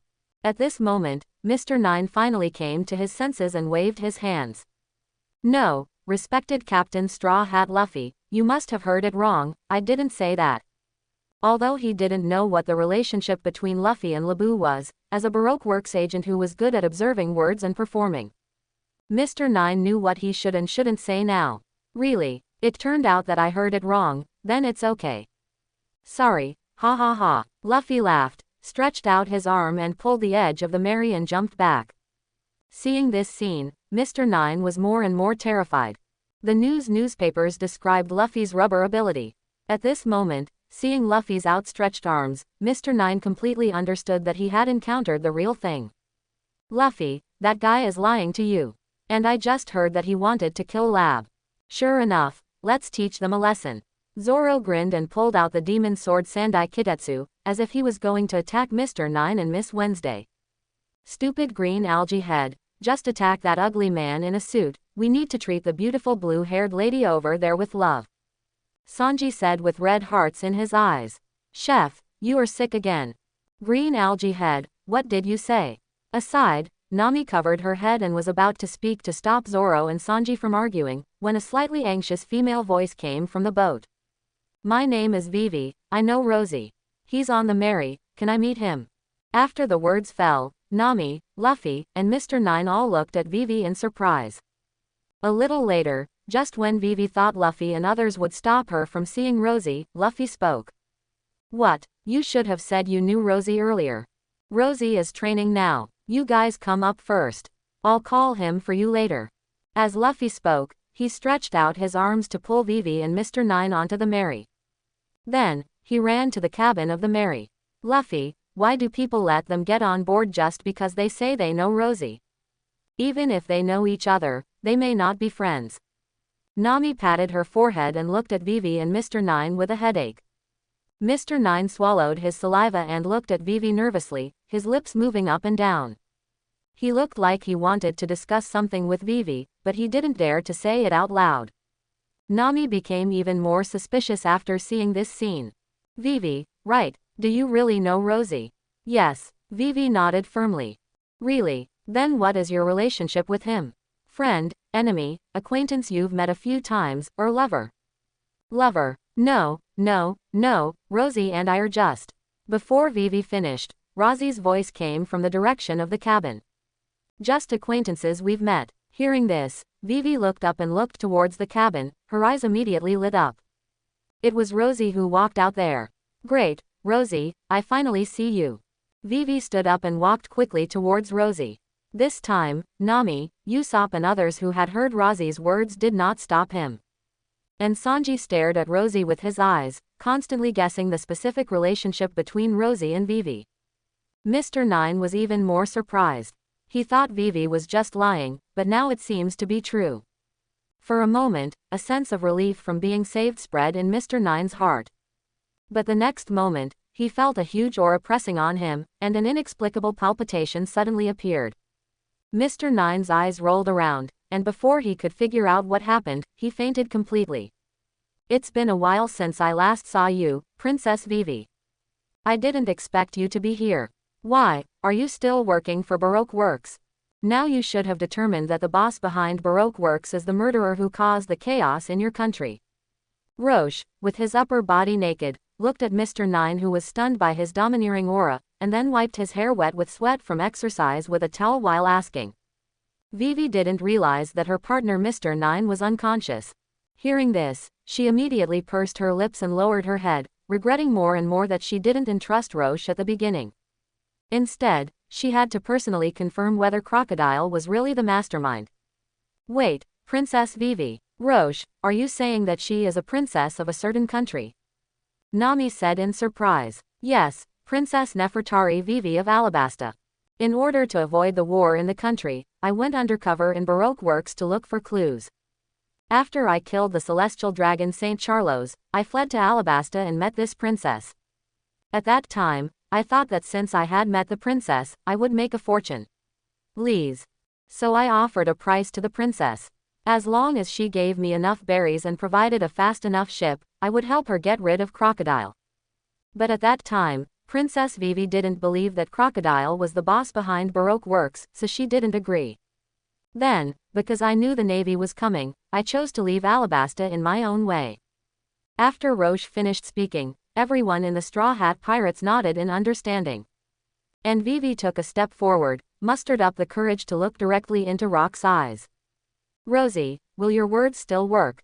Why, Princess Vivi is going to entrust me to help you solve Crocodile. My appearance fee is very high now. Please, please help me, I am willing to pay any price. System, if Princess Vivi joins the Straw Hat Pirates, can I provide her with a heroic spirit template? Single quote. Answer the host, anyone who intends to join the Straw Hat Pirates in the original work of One Piece, and is recognized by all members of the Straw Hat Pirates, the host can provide them with a heroic spirit template. Closing square bracket.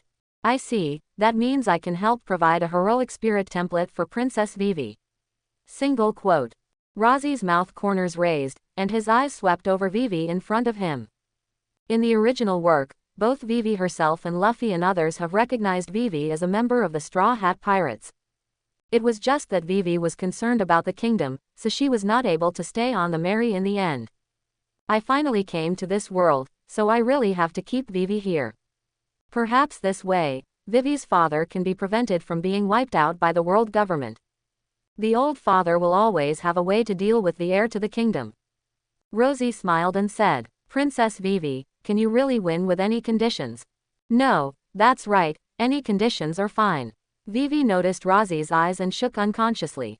As soon as he finished speaking, Sanji stretched out his hand. Hey, don't threaten the lady. Bang. Before Sanji finished speaking, Nami punched him away. Stupid, don't disturb Rosie's business. Nami rubbed her smoky fist, and came to Vivi with a flash, saying with a smile on her face. Princess Vivi, since you are a princess of a country, you should have a lot of treasures. It's not impossible to let us help. When the time comes, you can always pay us 1 billion berries or something. After that, she turned around and made an okay gesture to Rosie, with an expression of, don't worry, let her talk. 1 billion berries. Vivi's eyes widened, and her face suddenly turned ugly. Why, you can't come up with 10 billion berries. Actually, our country has had financial problems recently due to the rebellion, and we can't come up with that much berries. Then what do you say you can do anything? Hearing Nami's words, Vivi's face was a little ugly. As for 10 billion berries, when she first met Rosie, Alabasta could have come up with so many berries if it had been patient. But now the rebellion has lasted for a long time, which has greatly increased Alabasta's financial problems. Vivi understood that now. let alone 10 billion berries. Even 500 million or 100 million would be difficult to come up with. In fact, it doesn't have to be paid with berries. Rosie patted Nami's shoulder and pulled her to his side. Really, it's okay without berries? Vivi asked in surprise. Nami, on the other hand, looked at Rosie with a suspicious look on her face. No need for berry. Wait, you don't want her yourself, do you? What are you thinking, Nami? Am I that kind of person? Humph, that Stussy said last time that you often go to her happy street to have fun. I think you are that kind of person. Why, can I understand that you are jealous? Who would be jealous of you? Nami folded her arms and turned her head to the side, with an expression that she didn't intend to pay attention to Rosie. Okay, Nami, and you, Princess Vivi, don't get me wrong. Although you are beautiful, I won't do such a thing. I have other expectations for you. Rosie smiled gently and hurriedly explained to Vivi. He didn't want Vivi to lose the idea of joining the Straw Hat Pirates because of fear. Then, what do you want me to do? Vivi took a deep breath, and at this time she also noticed Mr. Nine, who had fainted near the edge of the ship. So she could talk about the problem of Alabasta more calmly. Princess Vivi, you are good at dancing, right? Dancing. I did learn dancing in the country for a long time. Is there any problem with that? No problem, I just think your talent may be what we need. Roche said with a smile, and then looked at Luffy, who was eating a stack of rice balls. Luffy, you said before that you wanted to find a musician to board the ship, right? Yeah, is she a musician? I'm not sure if she is a musician, but didn't she say she could dance before? I think we can have a dancer before we have a musician, what do you think? Dancer. Is it necessary? Can I dance too? As he said that, Luffy put the empty plate aside and twisted his rubber limbs to dance. Rock's face darkened, and he couldn't help shaking his head. I say, your weird dance is not worthy of the word dancer at all. Ah, is that so? That can't be helped. If you think she can do it, Roche, I have no objection. Luffy smiled while covering his hat. And me, I have no objection either. Sanji raised his hands and looked at Roche excitedly. At this moment, Roche seemed to understand what Sanji meant in his eyes. That is to let Vivi stay. So, what is your opinion, Princess Vivi? If you are willing to become our partner and go out to sea with us in the future. As a partner, it is normal for us to help you. In addition, I can also use my ability to help you gain powerful strength. Who knows, you may be able to gain the power to defeat Crocodile yourself. Roche turned his head and looked at Vivi, who was obviously stunned in front of him. I understand, if I just go out to sea with you without paying Barry, I am willing to stay. Without hesitating for long, thinking of Crocodile's power, Vivi quickly made a decision in her heart. Vivi, you have to understand that we are wanted criminals with a heavy reward from the Navy and the world government. You are the Princess of Alabasta. If you go out to sea with us, it means that you will lose your identity as a princess. Are you really ready to leave your country and your people? At the end, Rosie's face gradually became firm. He didn't want Vivi to choose to stay in Alabasta in the end. As long as I can save my country, I don't care if I lose my life. Being a wanted pirate is a light punishment. I believe my father can understand. Vivi took a deep breath and put on a faint bitter smile on her face. I have indeed received your awareness. As the vice captain of the Straw Hat Pirates, I welcome your arrival. Rosie put on a gentle smile on his face again and extended his hand to Vivi. Well, I am also very fortunate to be your partner. Vivi reached out and held Rosie's arm. Just as she wanted to say hello to Luffy and others, the space around her trembled. Vivi only felt a dark in front of her eyes, and when she regained her sight again, she was surprised to find that she, Rosie, Luffy and others had come to an extremely strange space. Where is this? The sudden change made Vivi a little scared, and her tone was a little trembling. Don't worry, Vivi. Roche squeezed Vivi's palm with a little force and smiled. I said before that as long as you become our partner, I will provide you with strength. And here is my heroic spirit space, where you will choose your power. So that's how it is, you actually have such a magical power, Roche. Vivi looked at the man in front of her in amazement and said. After listening to Rock's description of the heroic spirit space, Vivi didn't believe it at first. But after listening to Luffy, Nami and others' description of the power they had obtained, and seeing their display of their abilities, Vivi could only choose to believe it. After all, the facts are right in front of us. Nami, Luffy and others are living examples. So, princess, spy, dancer, these are my 3 attributes. While sighing, Vivi first locked her eyes on Elizabeth Leones, who had the attribute of princess. Princess, is she a princess like me? Just click on her name, can you see her past? Vivi murmured, reaching out and clicking on the name of Elizabeth Leones. As the heroic spirit's face trembled, the surrounding environment changed immediately. What a big castle! Is this the country of Elizabeth Leones? Vivi exclaimed. She could clearly see the hugeness and prosperity of the town below from the sky.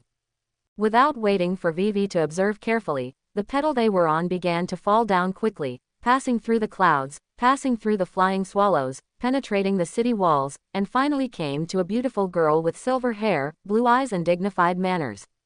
So beautiful. Rosie, is this Princess Elizabeth Leones? Sanji said excitedly. Rosie nodded slightly, confirming Sanji's guess. The screen turned, and the kingdom where Elizabeth Leones was located was controlled by the paladins, and Elizabeth Leones herself escaped from the palace after finding an opportunity.